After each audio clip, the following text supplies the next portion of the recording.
तो आज के इस वीडियो में मैं एक्सप्लेन करने वाला हूँ हाल ही में हॉटस्टार और HBO मैक्स पे रिलीज हुई एक horror series it welcome to Derry को। तो कहानी की शुरुआत होती है एक मूवी थिएटर से, जहाँ एक छोटा लड़का मैटी अपने पैसिफायर के साथ बार बार आवाज कर रहा होता है। एक औरत परेशान होकर उसे चुप रहने को बोलती है। तभी थिएटर का वर्कर कार लाता है और मैटी को बाहर निकालने लगता है। पता चलता है ये पहली बार नहीं है, मैटी पहले भी कई बार बिना टिकट के अंदर घुस चुका है। कार्ल का साथी हैंक आता है और पूछता है कि हुआ क्या। कार्ल गुस्से में बोलता है ये तीसरी बार है जब वो बच्चा फ्री में अंदर आ गया है, लेकिन हैंक उसे शांत करता और पूछता है कभी इस बच्चे के मम्मी पापा को देखा है। फिर कहता है छोड़ दे यार, जाने दे। पास में ही हैंक की बेटी रॉनी मैटी को छुपते हुए देख लेती है। वो कुछ नहीं कहती क्योंकि वो अपने पापा की तरह दयालु है, लेकिन कार्ल बोलता है दया के वजह से थिएटर के टिकट्स बिकेंगे थोड़ी। हैंक अब रॉनी से पूछता है वो बच्चा कहाँ गया, तो वो झूठ बोल देती है ताकि मैटी बच जाए। दोनों निकल जाते हैं और मैटी अपनी छुपने की जगह से बाहर आता है, पर तभी कार्ल उसे देख लेता है और मैटी भाग जाता है। कार्ल पीछे से चिल्लाता है अगली बार आओगे तो पुलिस बुला लूंगा। रात को मैटी अकेला डेरी की बर्फीली सड़कों पर चलता है। मुंह में अजीब सी पैसिफायर है। इस बार वो सच में घर छोड़ चुका है हमेशा के लिए। वो लिफ्ट मांगता है लेकिन ज्यादातर गाड़ियां रुकती नहीं। आखिर में एक कार रुकती है जिसमें एक अच्छे दिखने वाले कपल अपने बच्चों के साथ होते हैं। औरत उसे अंदर बैठा लेती है, कंबल ओढ़ाती और कहती है ठंड इतनी है कि तुम्हें सर्दी लग जाएगी। आदमी पूछता है उसका घर कहाँ है, तो मैटी बस कहता है यहाँ से कहीं भी चलो, बस इस शहर में नहीं रहना चाहता। वो लोग बताते हैं कि वो पोर्टलैंड जा रहे हैं। मैटी कहता है वो भी वहीं जाएगा। रास्ते में रेडियो पर न्यूज चल रही होती है। मॉस्को में न्यूक्लियर टेस्ट हुए हैं, रेडिएशन फैल रहा है। बच्चे चैनल बदलने को बोलते हैं, लेकिन हर स्टेशन पर कुछ न कुछ अजीब और बेचैन करने वाली खबरें होती हैं। धीरे धीरे मैटी को एहसास होता है कि इस फैमिली में कुछ तो गड़बड़ है। बड़ी बेटी आर्लीन एक लीवर के टुकड़े से टपकते लाल तरल को सूंघ रही होती है और मैटी को भी सूंघने को बोलती है। तभी सब लोग अजीब डरावनी हंसी में हंसने लगते हैं। वो सब पागल जैसे लग रहे थे। हंसी इतनी तेज होती है कि कार में गूंजने लगती है। मैटी समझ जाता है कि वो यहाँ फंस गया है। वो खिड़की से बाहर देखता है, रोड साइन पर लिखा था डेरी 5 माइल्स। वो घबरा कर कहता है पर हम तो पोर्टलैंड जा रहे थे ना। ड्राइवर कुछ नहीं बोलता, बस रेडियो की आवाज बढ़ा देता है। मैटी गैस स्टेशन देखकर रोकने को बोलता है पर कोई जवाब नहीं देता। छोटा बच्चा कुछ अजीब बोलना शुरू करता है और फिर पूरी फैमिली मिलकर वही सब दौड़ाने लगते हैं जैसे कोई मंत्र पढ़ रहे हो। मैटी घबरा जाता है, दरवाजा खोलने की कोशिश करता है। वो स्टीयरिंग पकड़ लेता है, गाड़ी रोकने की कोशिश करता है। इसी दौरान उसका हाथ औरत के पेट पर लग जाता है और वो अचानक दर्द में चिल्लाने लगती है। वो वहीं कार में बच्चा पैदा करने लगती है और बाकी लोग मंत्र पढ़ते रहते हैं, लेकिन जो चीज पैदा होती है वो इंसान नहीं होती। एक डरावना खून से लथपथ राक्षस होता है जिसकी चीखें जानवरों जैसी होती है। माँ पागल होकर हंसती है, फैमिली खुशी से चिल्लाने लगती है।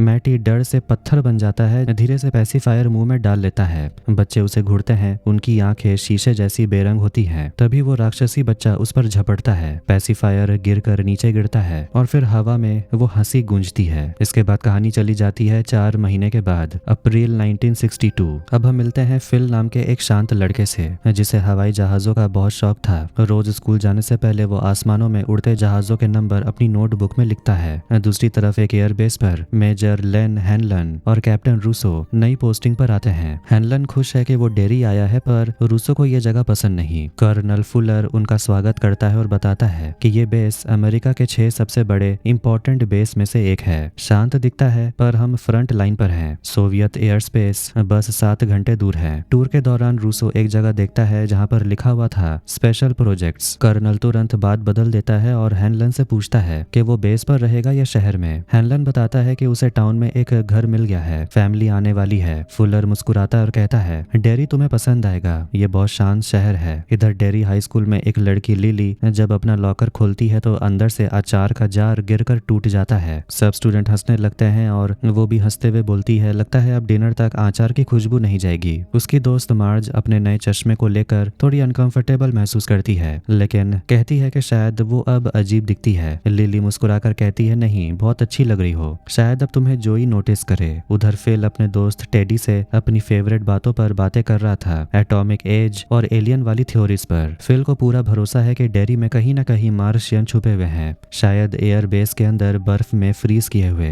वो सीरियस होकर कहता है कि मिलिट्री के लोग उन पर एक्सपेरिमेंट कर रहे हैं। टेडी उसे पूछता है भाई तूने एग्जाम की पढ़ाई तो की है ना। फिल बोलता है क्यों करूं, वैसे भी तो वर्ल्ड वॉर 3 शुरू होने वाला है। एयरबेस में इस बीच टेंशन बढ़ रही होती है। एक पायलट मास्टर्स खुलेआम मेजर हैनलन की बेइज्जती करता है और कुछ रेसिस्ट बातें बोल देता है। माहौल एकदम गर्म हो जाता है। तभी जनरल शॉ अंदर आता है। उसका आना ही सबको चुप करा देता है। वो सख्त लहजे में मास्टर्स को डांटता है, रैंक और रिस्पेक्ट पर कोई बहस नहीं होगी। शर्मिंदा होकर मास्टर सलाम ठोकता है। शॉ माफ कर देता है, मेरे कमांड में भेदभाव बिल्कुल नहीं चलेगा। उधर फिल खिड़की से अपने पड़ोसी को कपड़े बदलते देख रहा था, लेकिन टेडी अपना होमवर्क कर रहा होता है। फिल उसे चिढ़ाता है, पर टेडी के दिमाग में कुछ और ही चल रहा था। थोड़ी देर बाद वो धीमे से बोलता है, आज मैटी के गुम हुए 4 महीने हो गए। फिल कहता है, हाँ बुरा हुआ, और फिर टॉपिक बदल देता है। टेडी गुस्से में बोलता है, तुम उसे ऐसे कैसे भूल सकते हो, वो हमारा दोस्त था, उसकी बॉडी भी नहीं मिली, हो सकता है वो भाग गया होगा। फिल कहता है, वो भागेगा क्यों? टेडी कहता है, मैटी के ज्यादा फ्रेंड्स नहीं थे, जो कुछ दोस्त उसके बर्थडे पर आए थे वो तो सिर्फ इसीलिए आए थे क्योंकि उन्हें कैंडी देने का प्रॉमिस किया गया था। फिल मैटी की माँ का बचाव करता है, अरे भाई उसने तो फेयर डील दी थी ना। टेडी बोलता है, तुझे तो याद भी नहीं है कि वो दिन मैटी का जन्मदिन था। फिल कहता है, इसीलिए तो बोल रहा हूँ, वो गायब नहीं हुआ, वो मर गया है। ये सुनकर टेडी को बुरा लगता है, वो गुस्से में वहां से चला जाता है। इधर लिली बाथरूम में अकेली बैठी अपने ब्रेसलेट से खेलते हुए मैटी को याद कर रही होती है। उसे वो दिन याद आता है जब मैटी उसे चुपके से पुराने लुक आउट टावर में ले गया था, जो सालों से बंद था। मैटी ने बताया था कि वो और फिल एक बार वहां पर चुपके से गए थे और उसे अपना सीक्रेट ठिकाना बना लिया। ऊपर से दिखने वाला नजारा बहुत खूबसूरत था। मैटी मुस्कुराकर बोला, किसी को बताना मत कि मैंने तुम्हें यहाँ लाया है। वहाँ उन्होंने लिली के पापा के बारे में बात की। लिली ने बताया कि उसके पापा पिकल फैक्ट्री में काम करते हैं। एक दिन वो और उसकी माँ उन्हें लेने गए थे, लेकिन लिली अपना छोटा सा खिलौना एक मूड रिंग फैक्ट्री के अंदर भूल गई थी। उसके पापा उसे लेने गए, लेकिन मशीन में फंस गए और वहीं पर हादसे में वो मर गए। बाद में लोग अफवाहें उड़ाने लगे कि उनके शरीर के टुकड़े पिकल के जार में चले गए। मैटी ने धीरे से कहा, इसमें तुम्हारी गलती नहीं थी, वो बस एक एक्सीडेंट था। रात को आतिशबाजी हो रही थी, दोनों चुपचाप खड़े थे। मैटी ने कहा, हैप्पी न्यू ईयर। लिली मुस्कुराई और बोली, थैंक यू, तुम ही तो हो जो मेरी बात सुनते हो। तभी मैटी उसे किस करने के लिए झुकता है, पर लिली पीछे हट जाती है, कहती है, हम बस फ्रेंड्स हैं। मैटी शर्मिंदा होकर माफी मांगता और चला जाता है।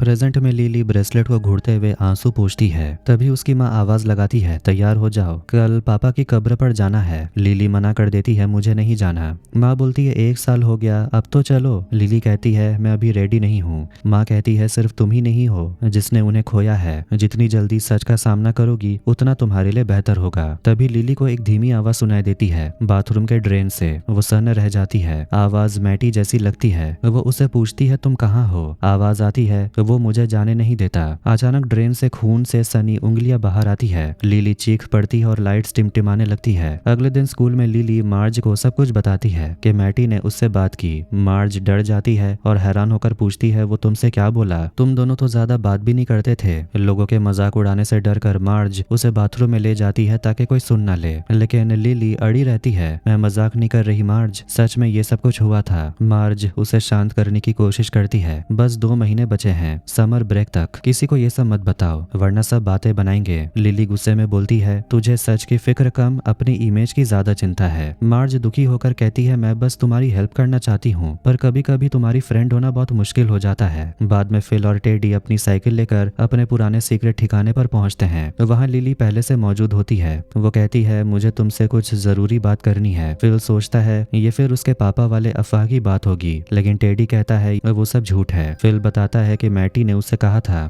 कि इस जगह के बारे में किसी को मत बताना। लिली कहती है, मैटी ने मुझे यहाँ लाया था और वैसे भी हम लोग तो दोस्त हैं। फिल कहता है, नहीं, थोड़ा कॉम्प्लिकेटेड है। फिर लिली से बताती है, ड्रेन से आती आवाज, खून और वो उंगलियां। टेडी ध्यान से सुनता और धीरे से पूछता है, तुम पक्का कह रही हो कि वो मैटी था? लिली कहती है, हाँ वो मैटी था, मैं जानती हूँ। फिल को यकीन नहीं होता। टेडी थोड़ा सोचकर कहता है, नामुमकिन तो नहीं है। फिल हंसकर कहता है, तुम एलियंस पर यकीन करते हो तो मैटी के वापस आने पर क्यों नहीं करते? लिली दोनों को देखती है उम्मीद भरे नजरों से, तुम मुझ पर भरोसा करते हो ना? टेडी धीरे से बोलता है, मैं कोशिश कर रहा हूँ। फिल चुप रहता है और उसका वही साइलेंस सब कुछ कह देता है। लिली मायूस होकर वहां से चली जाती है। एयरबेस पर वापस शॉ हैनलॉन को बताता है कि जिस सिपाही ने उसे बदतमीजी की थी उसे सजा मिल चुकी है। शॉ सख्त लहजे में कहता है कि ऐसी हरकत दोबारा बर्दाश्त नहीं की जाएगी। धीरे धीरे हमें पता चलता है कि हैनलॉन एक बेहतरीन पायलट है, लेकिन एक मिशन के दौरान हुए हादसे में वो अकेला जिंदा बचा था और उसी के बाद उसकी करियर की दिशा बदल गई। अब उसे एक नया टॉप सीक्रेट एयरक्राफ्ट टेस्ट करने का काम मिला है। उधर टेडी अपने परिवार के साथ डिनर कर रहा था। उसका परिवार एक बहुत ही स्ट्रिक्ट जीव कम्युनिटी से है। उसके पिता नोटिस करते हैं कि उसका बेटा परेशान है तो पूछते हैं हुआ क्या। टेडी डरते हुए पूछता है क्या ऐसा हो सकता है कि कोई किसी बच्चे को अगवा करके उसे जमीन के नीचे कहीं बंद कर दे और उसे चोट पहुंचाए। पिता थोड़ा नाराज होकर कहते हैं ऐसी डरावनी बातें मत करो, असली दुनिया तो पहले से ही बहुत डरावनी है। वो उसे समझाते हैं कि ज्यूज लोग पहले से ही दुनिया का डरावना सच देख चुके हैं, इसीलिए अब इन कहानियों में मत खोया करो। रात में टेडी अपने कमरे में कॉमिक्स पढ़ रहा होता है, तभी उसकी लैंप टिमटिमाने लगती है। वो उसे कई बार ऑन ऑफ करता है, लेकिन अचानक उसे लैंप के ग्लास में एक भयानक चेहरा दिखता है। डर के मारे उसे अपने पिता की बात याद आती है कि नाजी लोगों ने यहूदियों की खाल से लैंप बनाए थे। लैंप अपने आप हिलने लगता है और टेडी चीख उठता है। उसका भाई कमरे में आता है, लेकिन उसे कुछ भी नजर नहीं आता। अगले दिन टेडी ये सब बात फिल और लिली को बताता है। फिल डर जाता है, उसे लगता है कि अगला नंबर उसका हो सकता है। टेडी कहता है कि उन्हें किसी को बताना चाहिए, लेकिन फिल कहता है कोई यकीन नहीं करेगा, सब उन्हें पागल समझेंगे। आखिर वो तीनों तय करते हैं कि जब तक सच्चाई का पता नहीं चलता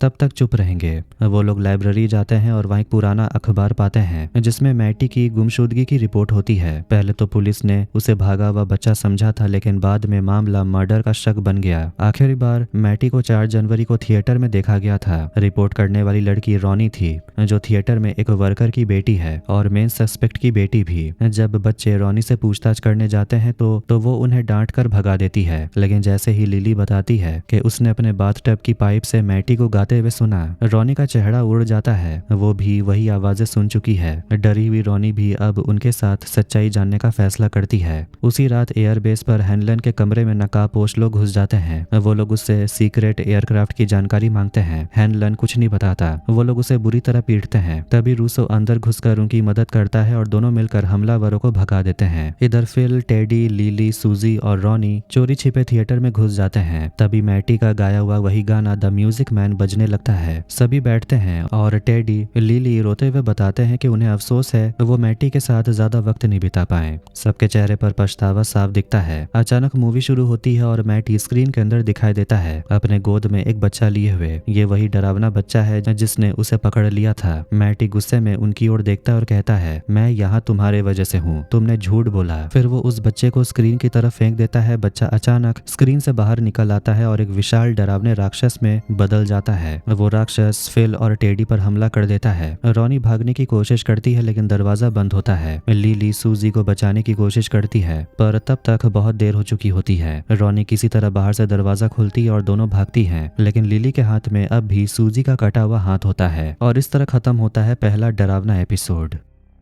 लिली को अब रातों में डरावने सपने आते रहते हैं। उस भयानक थिएटर वाली रात के बाद उसे तो एक पल भी शांति नहीं मिली। उधर डेरी पुलिस के 2 ऑफिसर हैंक के घर के बाहर पर निगरानी कर रहे थे। उन्हें पूरा यकीन है कि बच्चों के गायब होने के पीछे हैंक का ही हाथ है। घर के अंदर हैंक की माँ पर्दे के पीछे से झांकती है और घबराए आवाज में कहती है पुलिस वाले अभी भी घर के बाहर ही खड़े हैं। हैंक बोलता है वो तब तक नहीं जाएंगे जब तक बच्चों को ढूंढ नहीं लेते या मुझ पर इल्जाम नहीं लगा देते। उसकी माँ याद दिलाती है कि उसने पुलिस को साफ बताया कि उस रात हैंक घर पर ही था और टीवी देख रहा था, लेकिन हैंक जानता है कि अब किसी भी बात से फर्क नहीं पड़ता। पास ही रॉनी, उसकी बेटी, चुपचाप ये सब सुन रही थी। उसने थिएटर की वो डरावनी रात झेली थी और अब सब लोग सोचते हैं कि उसके पापा कातिल हैं, जबकि उसके पापा तो वहाँ थे भी नहीं। हैंक की माँ कहती है कि रॉनी को उन बच्चों को थिएटर में घुसने नहीं देना चाहिए था। हैंक धीरे से कहता है इसमें रॉनी की क्या गलती थी। फिर उसकी माँ जिद करती है कि रॉनी को अब स्कूल जाना शुरू करना चाहिए, लेकिन हैंक साफ मना कर देता है, मैं उसे अभी खोना नहीं चाहता। रॉनी उदास होकर पूछती है क्या वो लोग आपको गिरफ्तार कर लेंगे?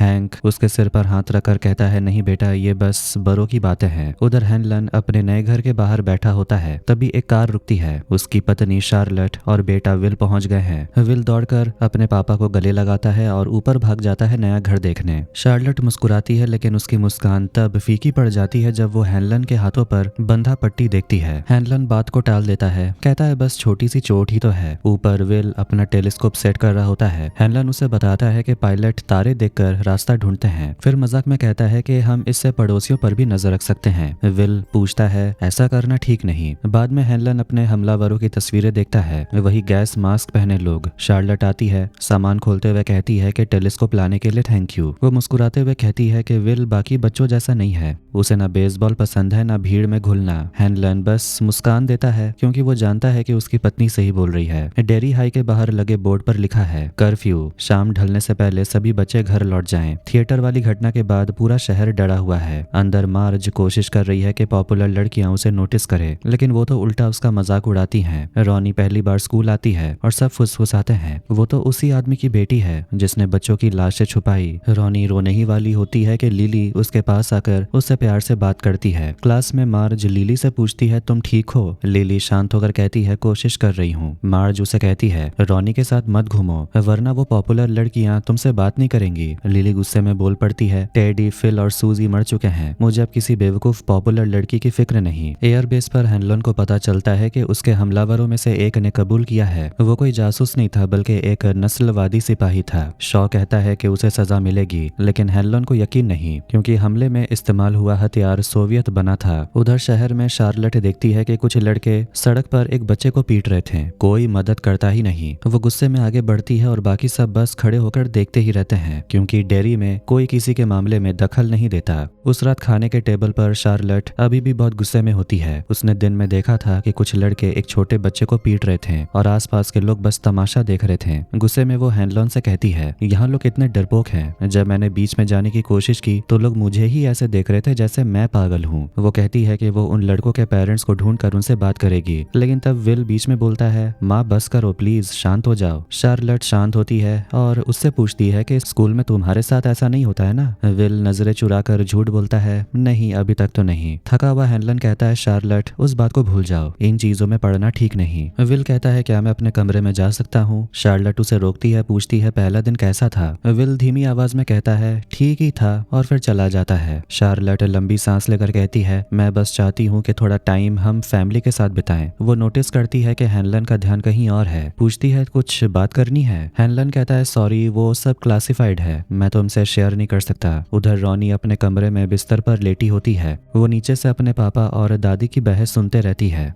वो अपनी मम्मी की पुरानी फोटो को देखती है और धीरे से कंबल ओढ़कर अपने कान ढक लेती है। अचानक उसका बिस्तर धड़कने लगता है, पहले हल्के से जैसे दिल की धड़कन हो, फिर ये तेज हो जाता है। उसका सफेद कंबल लाल पड़ने लगता है जैसे खून में भीग गया हो। बिस्तर पानी से भरने लगता है। रॉनी घबरा कर उठने की कोशिश करती और जमीन पर गिर जाती है। जब वो ऊपर देखती है तो बिस्तर पर उसकी मरी हुई माँ पड़ी है शादी के जोड़े में, और वो औरत धीरे से बोलती है तुमने मुझे क्यों मारा रॉनी? मैं तो बस तुम्हें पकड़ना चाहती थी। उसका चेहरा टेढ़ा मेढ़ा होने लगता है और आवाज डरावनी हो जाती है। कहती है अब तू अपने बाप को भी खत्म कर देगी, वो लोग उसे ले जाएंगे और जला देंगे। वो जोर से पागलों की तरह हंसती है और उसका चेहरा एक डरावने दानव जैसा बन जाता है। बिस्तर से एक लंबी नाल निकलती है और रॉनी को जकड़ लेती है। उसे अंधेरे मुंह की ओर खींचती है जिसमें बड़े बड़े दांत और दो चमकती पीली आंखें होती हैं। रॉनी चिल्लाती है, खुद को छुड़ाती है, लेकिन फिर उसकी माँ उठकर वहां से आगे बढ़ती है। तभी हैंक कमरे में दौड़ता हुआ आता है और ये डरावना साया गायब हो जाता है। रॉनी कांपते हुए अपने पापा को गले लगा लेती है। शहर के एक बार में 3 ब्लैक फौजी अफसर बैठे होते हैं। उनमें से एक है डिक हाउरेन। वो पुलिस की पूछताछ के बारे में बात कर रहे होते हैं। तभी व्हाइट पुलिस चीफ क्लिंट अंदर आता है और सबको खबर मिलती है कि हैंक की गिरफ्तारी होने वाली है। माहौल थोड़ा टेंशन भरा हो जाता है और ऑफिसर चुपचाप बाहर से निकल जाते हैं। एयरबेस के गेट पर गार्ड उन्हें रोक देता है। बेस लॉकडाउन पर है, लेकिन जैसे ही डिक अपना नाम बताता है गार्ड तुरंत उसे अंदर जाने देते हैं। अगले दिन डिक और उसकी टीम एक पुराने नेटिव जमीन पर खुदाई करते हैं। ये पिछले 4 महीनों में उनकी चौथी खुदाई होती है। उनका कमांडर उसे चिढ़ाते हुए कहता है तू बेकार की चीजें खोद रहा है, तेरे तो स्पेशल प्रिविलेज भी काम नहीं आ रहे हैं। डिक उसे कहता है हम कुछ बड़ा मिलने के बहुत करीब हैं। स्कूल में लिली अब मार्ज और उसकी ग्रुप की बातों पर ध्यान नहीं देती, वो अकेली बैठी होती है। तभी रॉनी आती है कांपती हुई, डरी हुई, और धीरे से कहती है वो वापस आ गया है। लिली भी कहती है कि हमारी बातों पर कोई यकीन नहीं करेगा। रॉनी गुस्से में चिल्लाती है अगर हम चुप रहे तो मेरे पापा को फांसी हो जाएगी। पूरा कैफेटेरिया चुप हो जाता है। चिल्लाने के लिए रॉनी को तुरंत डिटेंशन के लिए भेज दिया जाता है। स्कूल में विल अकेले ही हॉलवे में लंच खा रहा होता है। तभी रिच आता है और मजाक में कहता है ये जगह रिजर्व है, फिर मुस्कुराते हुए मान लेता है कि वो हमेशा अकेले ही खाता है। दोनों थोड़ी देर बात करते हैं और तभी अचानक एक लड़का स्मोक बॉम्ब फेंक देता है और सब तरफ धुआं भर जाता है। विल गलती से एक टीचर से टकरा जाता है और उसे भी सजा होती है। रॉनी के साथ दोनों पहले से एक दूसरे को जानते हैं। विल कहता है कि वो बेगुनाह है, उससे गलती हुई, जबकि रॉनी हंसकर बोलती है मैं तो मानती हूँ, मैं तो चिल्लाई थी, गलती हुई। वो देखती है कि विल सफाई करते करते एक किताब पढ़ रहा था। वो पूछती है तुम सच में पढ़ाई कर रहे हो? विल मुस्कुराता है हाँ साइंस है, ये बहुत इंटरेस्टिंग होती है। यहाँ तक स्मोक बॉम्ब में जो केमिकल्स है वो दूसरे प्लैनेट्स पर भी मिलते हैं। रॉनी हंसती है। अजीब बात है। उधर लिली के साथ हालात और खराब हो जाते हैं। पुलिस उसे पूछताछ के लिए ले जाती है। ऑफिसर क्लिंट जो बहुत चालाक और ठंडे दिमाग वाला है, उसके डर का फायदा उठाता है। वो कहता है शायद लिली को गलती हुई है, उसने रॉनी के पापा हैंक को उस रात देखा ही नहीं था। लिली डर जाती है, कुछ नहीं बोलती और उसी चुप्पी से हैंक की किस्मत तय हो जाती है।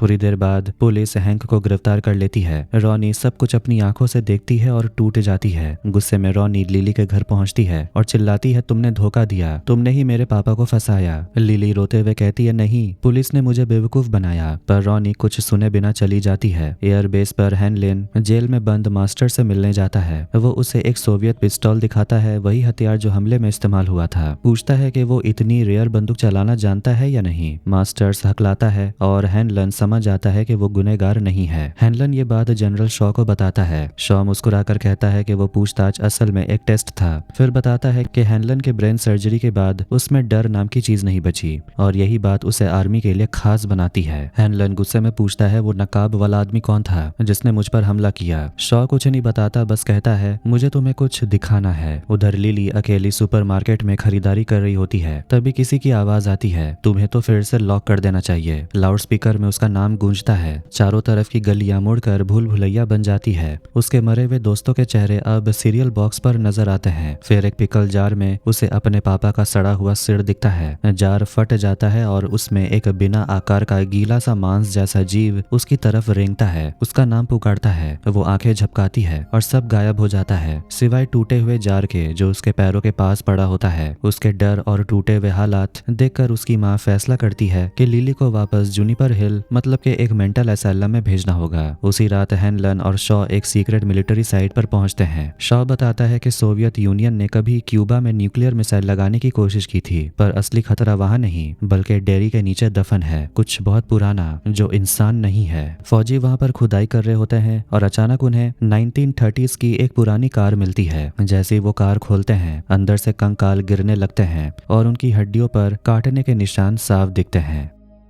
कहानी जाती है 1908 के फ्लैशबैक में। छोटा फ्रांसिस घूमते सर्कस को देखकर बहुत ज्यादा एक्साइटेड हो जाता है। सर्कस का शरारती मैनेजर उसके पास आता और बोलता है, जो तुम देखने वाले हो वो बहुत ज्यादा घिनौना शो है। फ्रांसिस को मजा आता है और डर नहीं लगता तो वो अंदर चला जाता है। अंदर एंट्री लेते ही माहौल बहुत ही अजीब था। मिरर मेज में चेहरे एकदम टेढ़े मेढ़े दिख रहे थे। दो जुड़वा बहनें एक ही स्टेज शेयर कर रही थी और एक पियानो वाला बहुत ही डार्क सा म्यूजिक बजा रहा था। भीड़ में फ्रांसिस को एक अजीब सा इंसान दिखता है जो उसे बुलाता है। फ्रांसिस धीरे धीरे आगे बढ़ता है तो वो आदमी माचिस जलाता है और पता चलता है वो एक भयंकर सा एक आंख वाला बूढ़ा है। तभी पीछे से बाकी लोग पागलों की तरह हंसने लगते हैं। फ्रांसिस डर कर भाग लेता है। बाहर आते ही उसका बाप उसे डांट देता है, कहता है तू तो बिल्कुल ही डरपोक निकल गया। फिर उसे एक स्लिंग शॉट देता है जो उसने इनाम में जीता था। दोनों कार से निकलते हैं लेकिन थोड़ी दूर जाकर कार खराब हो जाती है। फ्रांसिस को पास के लेमोनेड स्टॉल पर भेजा जाता है जहाँ 3 नेटिव अमेरिकन बच्चे होते हैं। पैसे कम पड़ जाते हैं तो फ्रांसिस अपनी स्लिंग शॉट एक लड़की को दे देता है और बदले में लेमोनेड ले लेता है। थोड़ी देर में फ्रांसिस और वही लड़की पूरे टाउन में भागते भागते मस्ती करने लगते हैं। लेकिन जैसे ही फ्रांसिस जंगल के पास पहुंचता है, लड़की घबराकर उसे रोकने की कोशिश करती है लेकिन फ्रांसिस फिर भी अंदर चला जाता है। जंगल में अजीब आवाजें आ रही हैं। अचानक वही सर्कस वाला क्रीपी बुढ़ा सामने आ जाता है। वो फ्रांसिस को बहुत डराने लगता है। फ्रांसिस दौड़ते दौड़ते गिर जाता है और डंडा पकड़कर खुद को बचाने की कोशिश करता है। वो बूढ़ा उसे घूरकर बहुत ही गंदी डरावनी शक्ल बनाता है। फ्रांसिस चिल्लाता और भागना शुरू कर देता है। बूढ़ा आदमी उसके पीछे एकदम राक्षस की तरह दौड़ता है। उसका शरीर मुड़ तोड़ कर 4 पैर वाला राक्षस बन जाता है। उसी टाइम वो लड़की आती और फ्रांसिस की स्लिंग शॉट से उस राक्षस की आंख में ही मार देती है। राक्षस दर्द से चीखता है और लड़की फ्रांसिस का हाथ पकड़कर चिल्लाती है, पीछे मत देखना, और दोनों भागते हुए जंगल से बाहर निकल आते हैं। कहानी आती है प्रेजेंट में। जूनिपर हिल मेंटल हॉस्पिटल वाली फैसिलिटी में लिली की माँ आती है। डॉक्टर बताते हैं कि लिली की दवाई बढ़ा दी गई है और अगर उसे फिर से दोहरा पड़े तो ट्रीटमेंट और भी ज्यादा स्ट्रिक्ट हो जाएगी। लिली की मुलाकात वहां पर सफाई करने वाली एक औरत इनग्रिड से होती है। लिली उसे अपनी टेंशन बताती है कि रॉनी के पापा जेल में हैं और ये सब इनडायरेक्टली उसी के वजह से हुआ। उसे डर है कि अगर उसने सिनेमा में जो देखा वो सच बोल दिया तो उसे वापस यहाँ पर भेज दिया जाएगा। इनग्रिड उसे दिलासा देती और कहती है, जिंदगी सफर की नहीं होती, सफर में साथ कौन चल रहा है वो ज्यादा मायने रखते हैं। वो लिली को समझाती है कि रॉनी के लिए सही काम करने का कोई तरीका निकालना निकालना पड़ेगा। जाते जाते वो लिली को उसके लकी ब्रेसलेट वापस दे देती है और कहती है मैं तुम्हारी बात पर भरोसा करती हूँ। उधर पुलिस स्टेशन में चीफ क्लिंट बावर्स जेल में बंद हैंक से बात कर रहा होता है। वो उसे सिगरेट देता और कहता है कि उसे झूठे लोगों को पहचानने की कला आती है। हैंक अपनी कहानी दोहराता है लेकिन क्लिंट बताता है कि एक विटनेस ने उसी रात उसे सिनेमा के पास देखा था जब मर्डर हुआ था। हैंक गुस्से में बोलता है ये झूठ है। चीफ हैंक की पसंदीदा सिगरेट का एक पैकेट निकालता है, वही पैकेट जो क्राइम सीन पर मिला था। मतलब साफ है क्लिंट किसी भी हालत में हैंक को फंसाना चाहता है, चाहे सच्चाई कुछ भी हो। हैंक बार बार जोर देकर कहता है कि वो बेगुनाह है लेकिन क्लिंट बिना कुछ बोले चला जाता है। हैंक सेल के अंदर से चिल्लाता रहता है कि उसने कुछ नहीं किया। स्कूल में रॉनी बहुत बुरा झेलती है।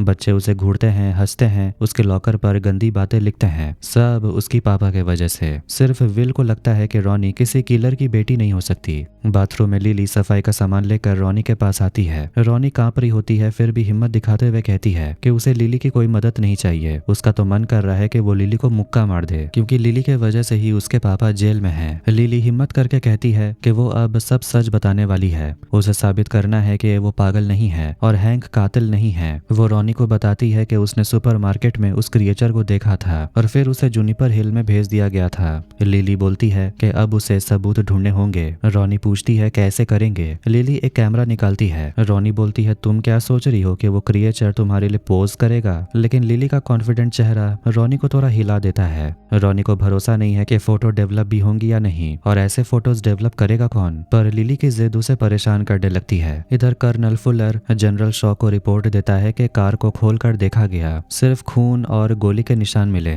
और आसपास खुदाई करने पर भी कुछ नहीं मिला। शॉन चिढ़ा हुआ है क्योंकि वो ऐसी चीजें ढूंढ रहा है जो कार से 300 साल पहले दबाई गई थी, फिर भी कार ने सिग्नल क्यों भेजा। फुलर उसे 1935 वाली चक्र की याद दिलाता है, ब्रैडली गैंग वाली घटना, और तब भी उसी एंटिटी को देखा गया था। शॉ जो साइकिक एबिलिटीज पर भरोसा करता है ऑर्डर देता है कि हवा से लोकेटर टारगेट ठीक उसी जगह पर सेट करो जहां वो पुरानी चीज दबी है। फिर शॉ उसे एक पुरानी चीज दिखाता है, एक स्लिंग शॉट, जिसे देखकर लगता है कि ये उसके बचपन की है। शॉ बताता है कि ये मार्क्ड है और इसी से टारगेट सबसे साफ तरीके से मिल सकता है। कर्नल फुलर तुरंत डिक को कॉल करता है और कहता है कि वो और उसके साथी रूसो और हैनलन बिना सवाल किए डिक की डायरेक्शन फॉलो करें। प्लेन डेरी के जंगलों के ऊपर उड़ रहा होता है। रूसो छोटे डिब्बे के बारे में पूछता है जो डिक पकड़े हुए है। डिक उसे खोलकर दिखाता है ये वही स्लिंग शॉट है जो हमने 1908 के फ्लैशबैक में देखा था। यही हमें समझ आता है कि बचपन वाला फ्रांसिस वही जनरल शॉ है। डिक इज्जत से स्लिंग शॉट को छूता है, फिर ईस्ट की तरफ इशारा करता है। फ्लैशबैक फिर 1908 में जाती है। फ्रांसिस और वो लड़की भागते भागते रुकते हैं। लड़की उसे कहती है अब वो सेफ है, वो क्रिएचर जंगल से बाहर नहीं आता। फ्रांसिस पूछता है वो चीज है क्या और वो जंगल के बाहर क्यों नहीं आती। लड़की उसे ध्यान से देखती और पूछती है क्या तुम ये एक सीक्रेट रख सकते हो। प्रेजेंट में हम रोज को देखते हैं, पता चलता है वो छोटी लड़की कोई और नहीं बल्कि रोज थी। वो एक कम्युनिटी मीटिंग में बैठी है जहाँ सरकार उनके सेरेमोनियल ग्राउंड्स पर खुदाई कर रही है। एक लड़का उसके पास आकर कहता है जो कार मिली है वो ब्रैडली गैंग की है और उन्हें तुरंत कुछ करना पड़ेगा।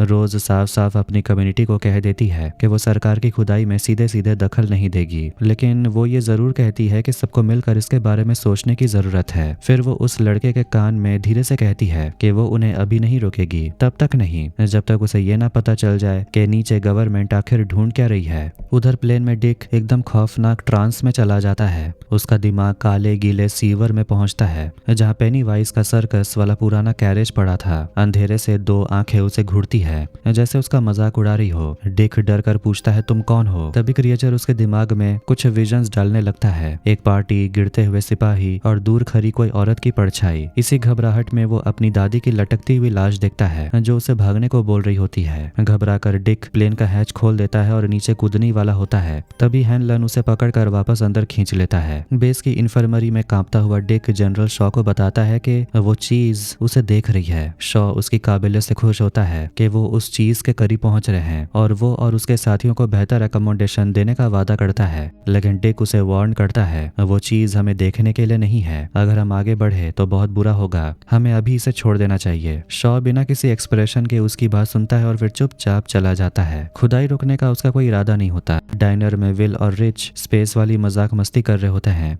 रिच मान लेता है कि उसे मार्ज पसंद है। तभी बाहर रॉनी और लिली दिखते हैं। रॉनी विल से पूछती है कि उसने पनिशमेंट के समय अपनी केमिस्ट्री की नॉलेज दिखाई थी और वो उसे पूछती है क्या वो फोटोज डेवलप करने में मदद करेगा। ऐसी फोटोज जिन्हें कोई भी देखकर यकीन नहीं करेगा। विल और रिच जाते हैं तो रिच हंसकर कहता है कि विल को रॉनी से प्यार है। विल मना कर देता है पर उसके चेहरे पर साफ झलकता है कि बात तो कुछ और है। रोज की एंटिक शॉप में जनरल फ्रांसिस शॉ आता है, वही फ्रांसिस जिसे रोज ने 50 साल से नहीं देखा। शॉ बताता है कि डेयरी छोड़ते ही उस सब कुछ भुला दिया था, यहाँ तक कि रोज का नाम भी। रोज कहती है कि डेयरी छोड़ने वालों के साथ अक्सर ऐसा ही होता है। शॉ कहता है कि उसे रोज का नाम तब याद आया जब एक्सकवेशन के खिलाफ उसकी नाम की लीगल चिट्ठी आई थी। वो झूठ बोलता है कि वो बस पानी की पाइपलाइन डाल रहे हैं, लेकिन रोज ये सब मानने को तैयार नहीं होती। उसकी कम्युनिटी उस पवित्र जगह में खुदाई नहीं होने देगी। शॉ उसके साथ काम करने का ऑफर देता है, लेकिन रोज उसे भरोसे लायक नहीं समझती और कहती है कि वो पहले टाउन काउंसिल से बात करेगी। फ्लैशबैक में दिखता है रोज ने फ्रांसिस को जाते वक्त स्लिंग शॉट वापस दिया था और कहा था कि उसे याद रखने के लिए इसे रख लेना। फ्रांसिस उसे प्रॉमिस करवाता है कि वो उसे कभी नहीं भूलेगी। रोज दुखी होकर कहती है ये जगह लोगों को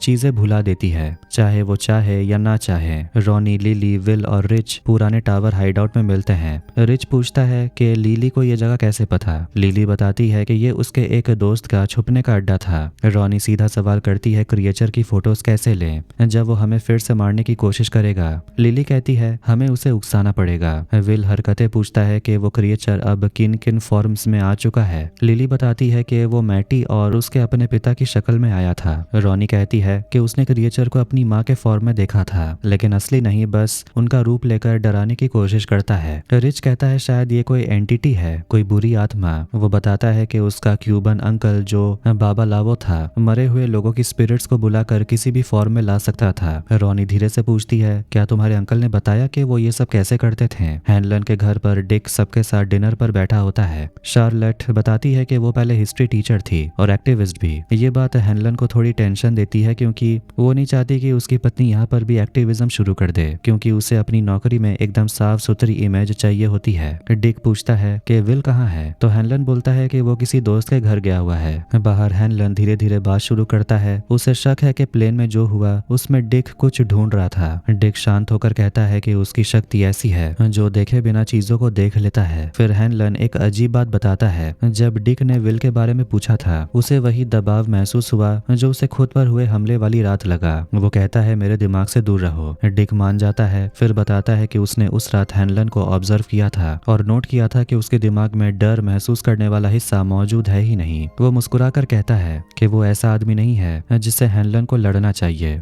तभी शार्लट डेजर्ट लेकर आती है। सेमेट्री में रॉनी, लिली, रिच और विल एक तरह का स्पिरिट रिचुअल करने आते हैं, लेकिन जल्दी पता चल जाता है कि रिची ने एक्सपर्ट होने का झूठ बोला था। रॉनी और लिली गुस्से में वहां से जाने लगती हैं। विल बीच में आता है और रिच का बचाव करता है, कहता है वो तो बस हेल्प करना चाहता था और वैसे भी विल खुद भी भूत प्रेत वगैरह पर यकीन नहीं करता।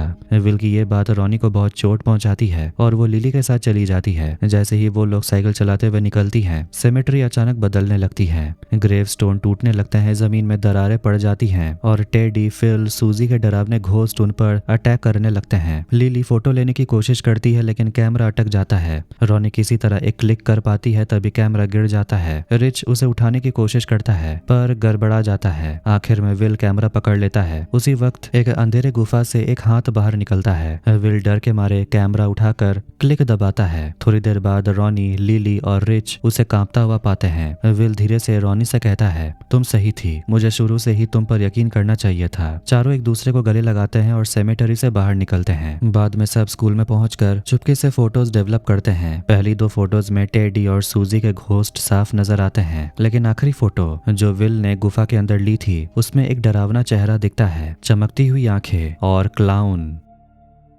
इसके बाद वो बच्चे सभी अपनी फोटो लेकर चीफ क्लिंट बावर्स के पास पहुंचते हैं। लिली जोर देकर कहती है कि अब आपको किसी डिस्क्रिप्शन की जरूरत नहीं पड़ेगी, हमने उस राक्षस की असली फोटो ले ली है जिसने टेडी, फिल और सूजी को मारा था। बावर शक में पड़ जाता है और लिफाफा खोलता है। वो जैसे ही वो फोटो बाहर निकालता है बच्चे हक्का बक्का रह जाते हैं। फोटो में तो कुछ है ही नहीं, बस एक कबूतर, सूखे फूल और एक पेड़। सिर्फ विल ने जो आखिरी फोटो ली थी पेनीवाइज उसमें साफ दिखता है, मगर पुलिस वाले उसे कोई स्टैचू समझकर इग्नोर कर देते हैं। है। चीफ गुस्से में लिली को डांटता है और कहता है, क्या तुम फिर से मेंटल एसाइलम जाना चाहती हो? फिर सब बच्चों को धमकी देता है कि पुलिस के काम में दखल मत देना। स्कूल पहुंचकर बच्चों को एहसास होता है कि वो क्रिएचर सच में उनके साथ खेल रहा है। विल कहता है कि हमें पता करना पड़ेगा कि डेयरी में पहले ऐसे हादसे हुए हैं या नहीं। रॉनी को डर है कि उसके पापा को शॉशैंक जेल भेज दिया जाएगा। रिच कहता है कि कोई बड़ा आदमी उन पर विश्वास नहीं करेगा। तभी लिली कहती है, मुझे पता है एक इंसान जो मेरी बात मानेगी, और वो है इंग्रिड कर्श। लिली सब कुछ इंग्रिड को बता देती है। इंग्रिड बताती है कि 1930s में कई बच्चे गायब हुए थे, पर वो सब ग्रेट डिप्रेशन वाला समय था और ये केस उनसे मैच नहीं करता।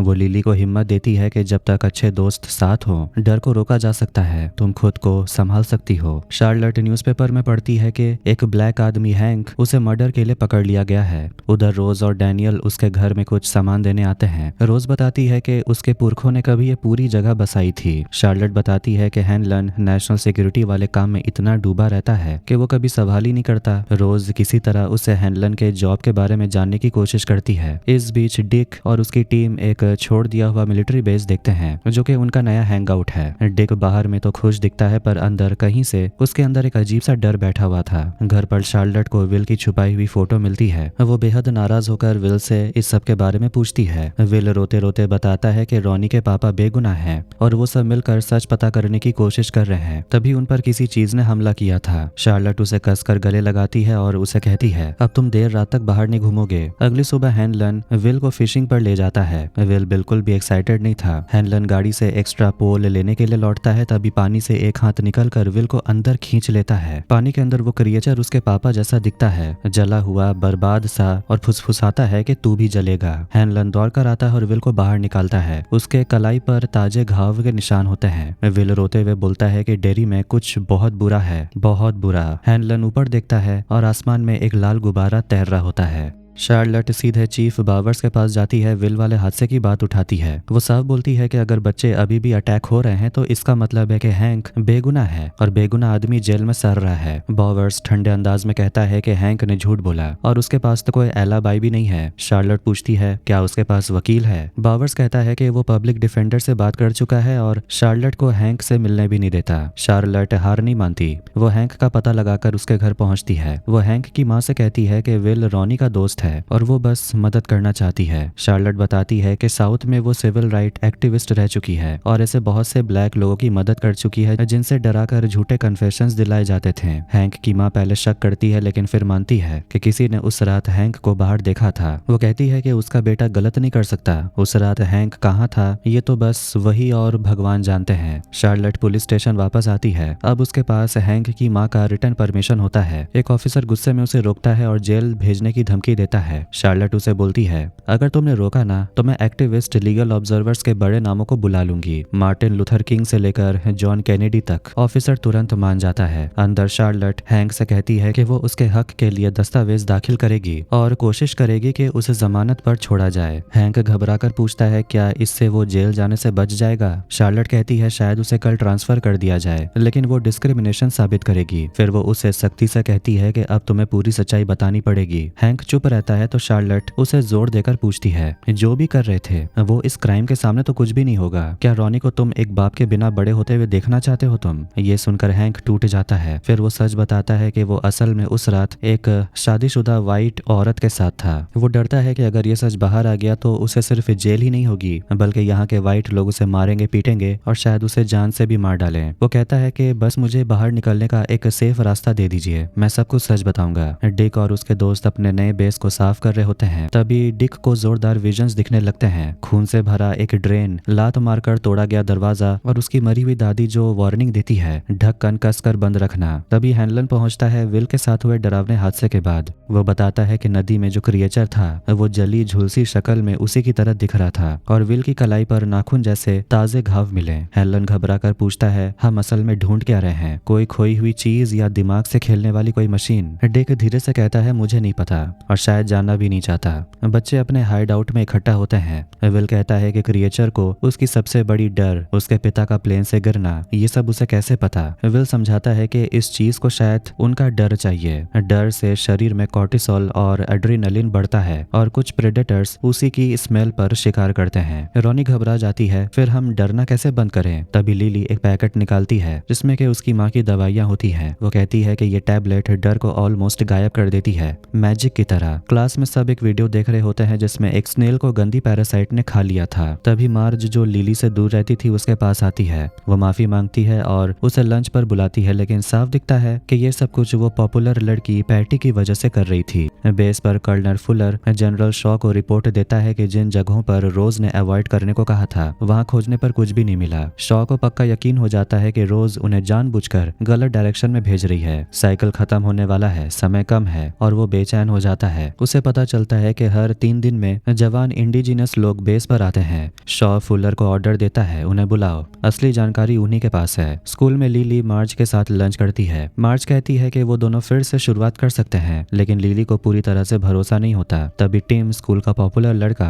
आकर लिली को हाय बोलता है। लिली को अंदर से थोड़ी उम्मीद जागती है। मार्ज भी उसे एनकरेज करती है कि वो टीम से जाकर बात करे। लिली जैसे ही बाथरूम जाती है, मार्ज की असली गैंग पैटी और बाकी लड़कियां वहां पहुंच जाती हैं। पैटी पूछती है, प्लान रेडी है? टीम उसे सबके सामने इंसल्ट करेगा तो? मार्ज सिर झुकाकर हाँ कहती है। साफ दिखता है कि वो पछता रही है। बाथरूम में लिली डर से बाहर नहीं निकल रही। मार्ज उसे समझाने आती है और ये महसूस कराती है कि वो क्या करने जा रही है। मार्ज अपनी गलती कन्फेस करने वाली होती है कि अचानक उसे तेज दर्द होता है। उसकी आंख सूजने और खून बहने लगती है। लिली घबराकर अपनी एंटी फियर पिल ढूंढती है, लेकिन वो गलती से टॉयलेट में ही गिर जाती है। मार्ज की हालत बिगड़ जाती है। वो अंधी होने लगती है। उसके आंख बड़े हो गए थे। घबराई मार्ज लड़खड़ाते हुए वुड वर्किंग शॉप में चली जाती है और पागलपन में अपने सूजे हुए आंख को एक टूल से खींचकर निकालने लगती है, लेकिन वो आंख तुरंत वापस उगने लगती है। हालत और भी खराब होती है। लिली दवाई को निकालकर वापस लेती है और दौड़कर अंदर आती है। वो मार्ज को रोकती है, लेकिन दोनों गिर पड़ते हैं। स्टूडेंट्स अंदर घुस आते हैं और उन्हें इस तरह देख लेते हैं। खून से लथपथ मार्ज और लिली उसे पकड़े हुई थी। सबको ऐसा लग रहा था कि जैसे लिली ने ही मार्ज पर हमला किया।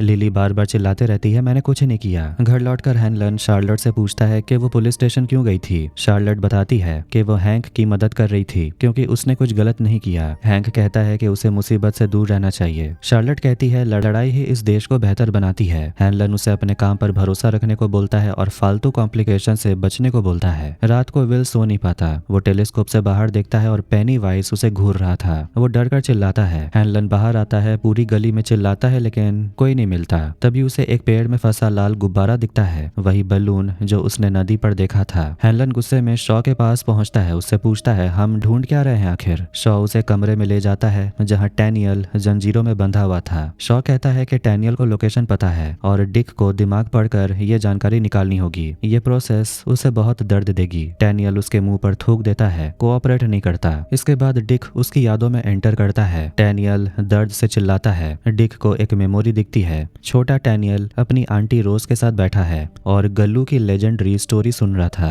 लाखों साल पहले एक बुरी आत्मा को आसमान से निकालकर एक टूटते तारे में कैद कर दिया गया था। तारा धरती पर गिरा और टूट गया, जिससे वो दुष्ट आत्मा बाहर निकल आई। टैनियल के पूर्वजों में से एक ने उस टूटे हुए तारे का टुकड़ा तोड़कर एक डैगर बनाया जो गल्लू को पीछे ढकेल सकता था। सेटलर्स ने चेतावनी नहीं मानी और गल्लू ने उन्हें मारना शुरू कर दिया। वॉरियर चीफ सेस्की ने जगह बदलने को कहा, लेकिन उसकी बेटी निकानी ने रेबल करके 13 और स्टार फ्रैगमेंट्स इकट्ठे करने का प्लान बनाया। गल्लू कई सारे रूप धारण कर सकता था और इस तरह उसने पूरी रेस्क्यू टीम को मार डाला, सेस्की को भी। निकानी तारे के टुकड़े को जमीन में दफनाकर उनके ऊपर आग वाला एक लाइन बनाती है, जिससे गल्लू एक सीमा के अंदर फंस जाता है। मेमोरी में टैनियल डिक को एग्जैक्ट जगह बताता है, पुराने कुएं के नीचे के टनल्स। वहां पर पिलर्स हैं और वो जगह है नील बोल्ट स्ट्रीट वाला सुनसान घर।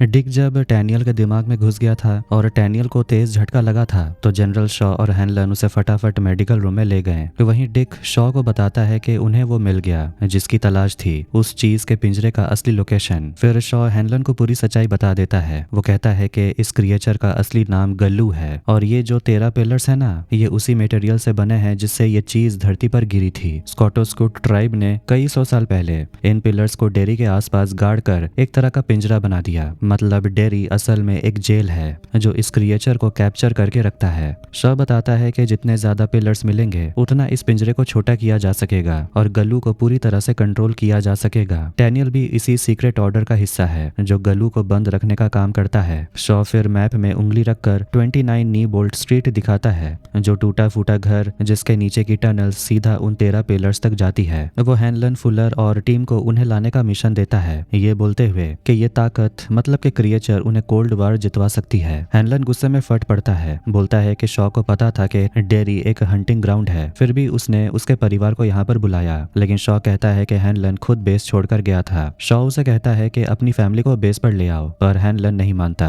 हॉस्पिटल में लिली मार्ज से मिलने आती है। मार्ज कहती है कि उसने नर्स को बता दिया कि उसका चोट लगना बस चश्मे टूटने की वजह से हुआ और लिली ने सिर्फ मदद करने की कोशिश की थी। वो रोते रोते कहती है कि अगर उसने सच बताया तो उसे फिर से जूनिपर हिल मेंटल असाइलम भेज दिया जाएगा। वो दुखी होकर लिली से पूछती है कि क्या वही डरावनी चीज दोबारा होगी। लिली उसे दिलासा देती है, मैं तुम्हारे साथ यहीं हूँ। बाद में लिली अपनी फ्रेंड्स को अपडेट देती है। रॉनी कहती है कि मार्ज को बावर्स को सच बता देना चाहिए, लेकिन विल उसे याद दिलाता है कि बावर्स कभी किसी की नहीं सुनता। लिली कहती है कि ऊपर से मार्ज पर खुद को नुकसान पहुंचाने का शक भी लगाया जा सकता है। रिच कहता है, अरे वो तो सबको लगता ही है। उसी वक्त उनके यूजुअल हैंगआउट जगह पर एक पीली टेंट हिलता हुआ दिखता है। सब चिल्लाते हैं और उसमें से निकलता है मैटी, बहुत कमजोर, पीला पड़ा हुआ और बाहर आते ही ढेर हो जाता है। जब मैटी होश में आता है तो वो बताता है कि डेरी के नीचे वाले सीवर्स में था, जहां वो जोकर रहता है, मतलब पेनीवाइज, जो बच्चों को जिंदा रखकर धीरे धीरे उनका डर खाता है। मैटी दिन में भाग गया था, पर वो चीज रात में शिकार करती है और दिन में सोती है। मैटी बाकी गायब बच्चों का हाल भी बताता है। टेडी मर चुका है, उसका दिमाग खा लिया गया। सूजी का हाथ उखड़ गया है और वो पूरी रात खून बहने से मर गई। फिल अभी जिंदा है लेकिन हिल नहीं सकता।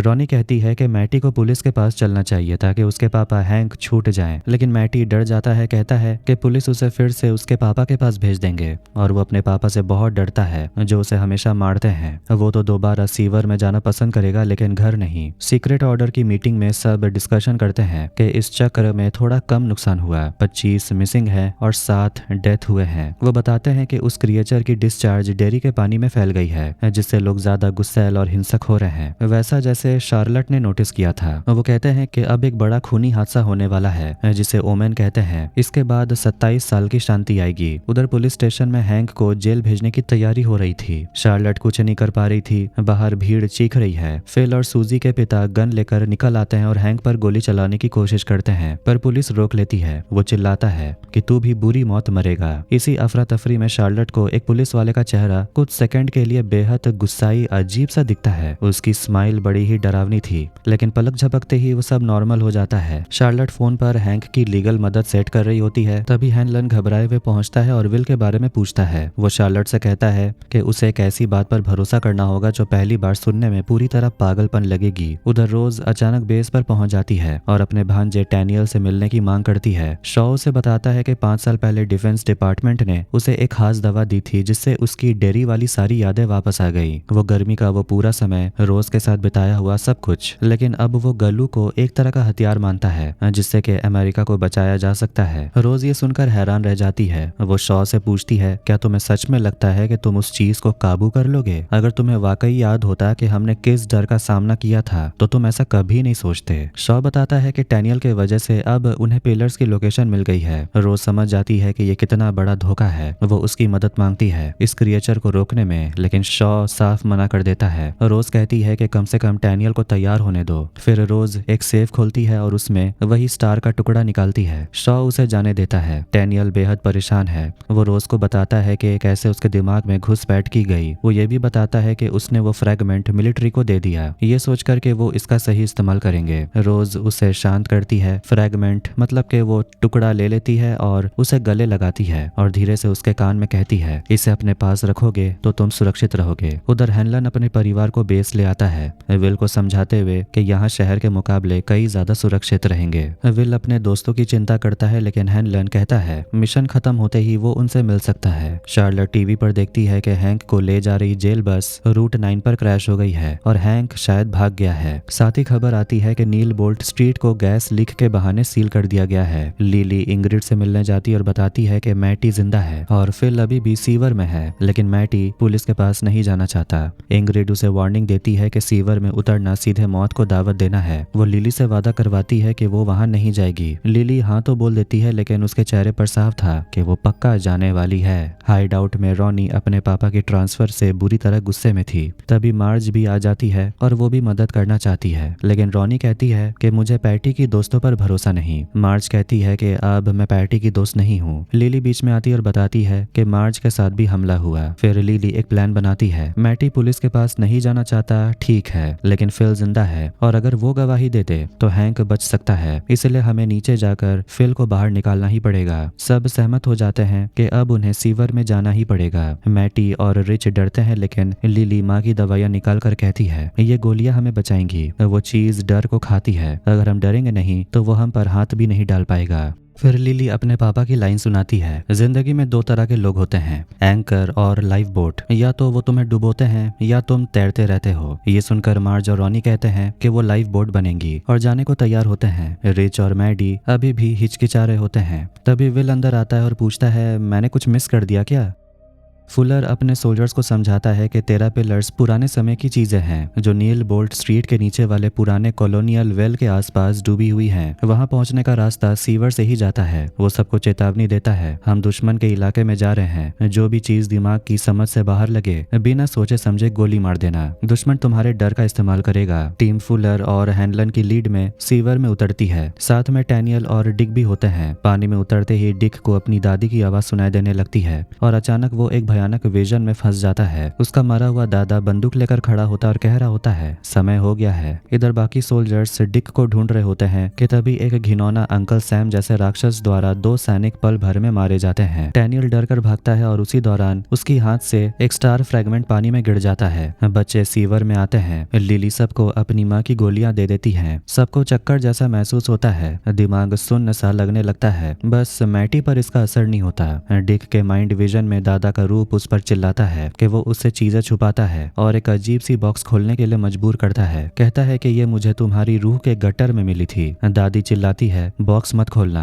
वरना तुम बर्बाद हो जाओगे। डिक मना करता है, लेकिन दादा उसके सामने दादी की टांग पर गोली मार देते हैं और खुद ही बॉक्स खोलकर पागलों की तरह हंसने लगता है। तभी डिक समझ जाता है कि ये दादा नहीं है, ये गल्लू है जो उसका रूप लेकर उसे तोड़ने की कोशिश कर रहा था। उधर रूसो और हैनलन आगे बढ़ते हैं। रूसो को महसूस होता है कि कुछ बहुत गलत है। हैनलन को अपनी पत्नी शार्लट की आवाज सुनाई देती है। रूसो को कुछ नहीं दिखता। शार्लट अचानक एक खौफनाक राक्षस में बदल जाती है। हैनलन डर कर गोली चला देता है। वो चीज गोली खाने के बाद भी डरावनी मुस्कान के साथ पानी में गायब हो जाती है। हैनलन रूसो से कहता है जो भी दिखे गोली चला देना। बच्चे मैटी के पीछे पीछे एक डेड एंड तक पहुंचते हैं। वहां उन्हें फिल की लाश मिलती है, यानी मैटी ने झूठ बोला था कि वो जिंदा है। थोड़ा आगे जाकर उन्हें सूजी, टेडी और मैटी की भी लाश मिलती है। उनके सामने खड़ा मैटी असल में मैटी नहीं था। वो डरावनी आवाज में पोयम बोलता है अब सारे टनल काम आएंगे और सारे बच्चे मेरे पेट में जाएंगे। फिर उसके सिर का पिछला हिस्सा फटता है, दांत बाहर आते हैं और वो बदल कर पेनी वाइज में बदल जाता है। बच्चे चीखते हुए भागते हैं। उधर हैनलन और रूसो बच्चों की आवाज सुन लेते हैं। हैनलन हेलुसिनेशन समझकर गोली चलाने वाला होता है, लेकिन रूसो को एहसास होता है कि ये बच्चा असली है। वो कूद कर विल के सामने आकर गोली खा लेता है। हैनलन दूसरी गोली रूसो को मार देता है और तुरंत समझ जाता है कि उसने अपने ही साथी को गोली मारी। रूसो मरते मरते कहता है बच्चों को बचाओ। हैनलन बच्चों को बाहर भागने का ऑर्डर देता है और रूसो की बॉडी उठाकर बाहर निकलता है। लिली एक मोड़ पर अकेली पड़ जाती है। पेनीवाइज उसके सामने आता है, उसे चिढ़ाता है कि वो मैटी को बचा नहीं पाई। वो एक बहुत बुरी बेटी है, एक बहुत बुरी गर्लफ्रेंड है और जिंदगी में भी फेल हो चुकी है। वो लिली के पिता की सड़ी गली लाश में बदल जाता है और उस पर झपटने वाला होता है। तभी उसकी नजर जाती है टैनियल के गिराए हुए ग्लोइंग डैगर पर। पेनीवाइज पीछे हट जाता है डर के मारे। लिली को समझ समझ आ जाता है कि असल में पेनीवाइज इस डैगर से डरता है। इंग्रिड अपने कार में बैठती है और पीछे सीट पर हैंक छुपा हुआ मिलता है। हैंक बस क्रैश के बाद भाग आया था।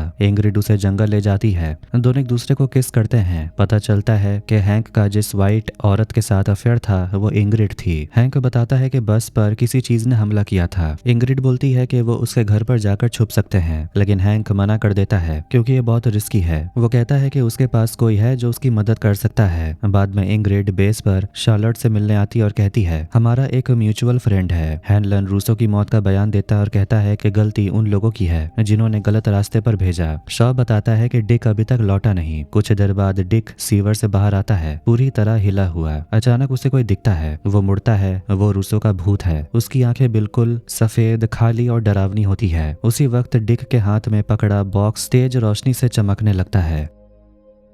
इसके बाद 1935 का फ्लैशबैक देखते हैं। जूनिपर हिल में इंग्रिड मेंटेनेंस का काम करती थी। वहां वो एक छोटी पेशेंट मेबल को उठाती है और उसे नीचे बेसमेंट में ले जाती है। बेसमेंट पूरा अंधेरा और मशीनों से भरा हुआ था। वहां एक लाल गुब्बारा दरवाजे के पास तैरता है। एक सफेद ग्लव्स वाला हाथ उसके धागे को पकड़कर खींच रहा था। मेबल तो डर के मारे कांप जाती है, लेकिन इंग्रिड उस जोकर जैसी मौजूदगी को बस टकटकी लगाकर घूरती रहती है, जैसे उस पर कोई जादू हो गया हो। अब प्रेजेंट में हैनलन गुस्से में विल पर चिल्ला रहा होता है कि वो बार बार उसकी बात क्यों नहीं मानता। विल भी पलटकर बोलता है कि उसके पापा कोई भी बात नहीं समझते और वो याद दिलाता है कि उसी चीज ने रूसो को भी मार दिया। शार्लट बीच में बोलने की कोशिश करती है, लेकिन हैनलन उसे चुप करा देता है और बोलता है कि उनका दुश्मन अपना रूप बदल सकता है और लोगों के डर को पढ़ सकता है। विल कहता है कि उसे उस क्रिएचर की ताकत का पता है और वो इससे लड़ना बंद नहीं करेगा। हैनलन उसे कमरे से बाहर जाने से मना कर देता है। विल साफ कह देता है कि उसके पापा ने सिखाया था कि प्रॉब्लम से भागना नहीं चाहिए, सामना करना चाहिए और उसके दोस्तों को उसकी जरूरत है। हैनलन गुस्से में कह देता है कि फिलहाल विल उसके जैसा मजबूत नहीं है। विल भी पलटकर बोलता है कि अगर आप मजबूत होते तो अपने दोस्त को मरने नहीं देते। ये सुनते ही हैनलन गुस्से में विल को थप्पड़ मार देता है। विल की आंखों में आंसू आ जाते हैं और वो टूटी आवाज में कहता है कि आप भी उस क्रिएचर के कंट्रोल में हो। फिर वो बाहर निकल जाता है। शहर में हर जगह हैंक की गुमशुदगी और वांटेड वाले पोस्टर्स लगे होते हैं।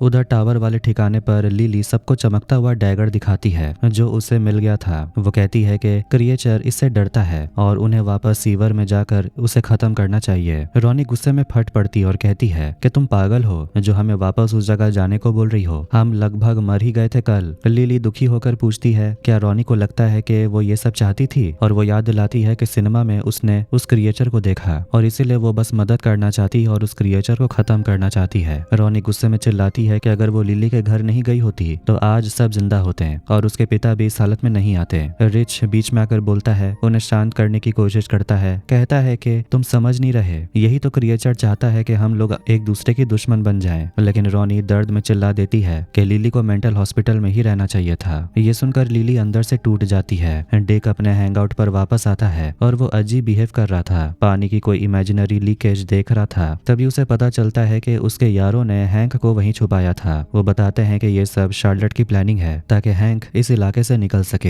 हैंक वादा करता है कि वो यहीं छिपा रहेगा और कुछ भी गलत नहीं करेगा। तभी शार्लट, रॉनी और विल अंदर आते हैं और रॉनी अपने पिता को देखकर उन्हें कसकर गले लगाती है और दोनों मिलकर रो पड़ते हैं। डिक दूर खड़ा ये सब देखता है, शार्लट का शुक्रिया भी नहीं करता और चुपचाप निकल जाता है। हैंक रॉनी से वादा करता है कि अब वो उससे कभी दूर नहीं होगा। मार्ज और रिच अभी भी टावर पर ही हैं। रिच उससे पट्टी बदलने में मदद करता है और बताता है कि ये सब उसने बॉय स्काउट्स में सीखा था। वो बड़े ध्यान से उसकी मदद करता है। मार्ज अपने चोट लगे आंख को दिखाने में झिझकती है, लेकिन रिच उसे देखकर कहता है कि उसे ये सब काफी कूल लगता है। रिच को डर है कि वो क्रिएचर अभी खत्म नहीं हुआ और शायद लिली का डैगर ही उसका एक मौका है। रिच अपना पेपर प्लेन उड़ाता है और वो सीधा जाकर सीवर के एंट्रेंस की तरफ गिरता है। डिक बेस पर बैठकर शराब पी रहा होता है। तभी हैनलन अंदर आता है और बताता है कि शॉ का नया ऑर्डर आया है, पिलर्स की तलाश जारी रखनी है चाहे जितने भी सिपाही मर जाएं। डिक बोलता है कि उसे तो शुरुआत से ही पिलर्स पर ध्यान देना चाहिए था। एक मरा हुआ सिपाही हैनलन के पीछे खड़ा दिखाई देता है, लेकिन हैनलन को इसका पता नहीं चलता। हैनलन डिक से पूछता है कि आखिर तुमने सीवर में क्या देखा।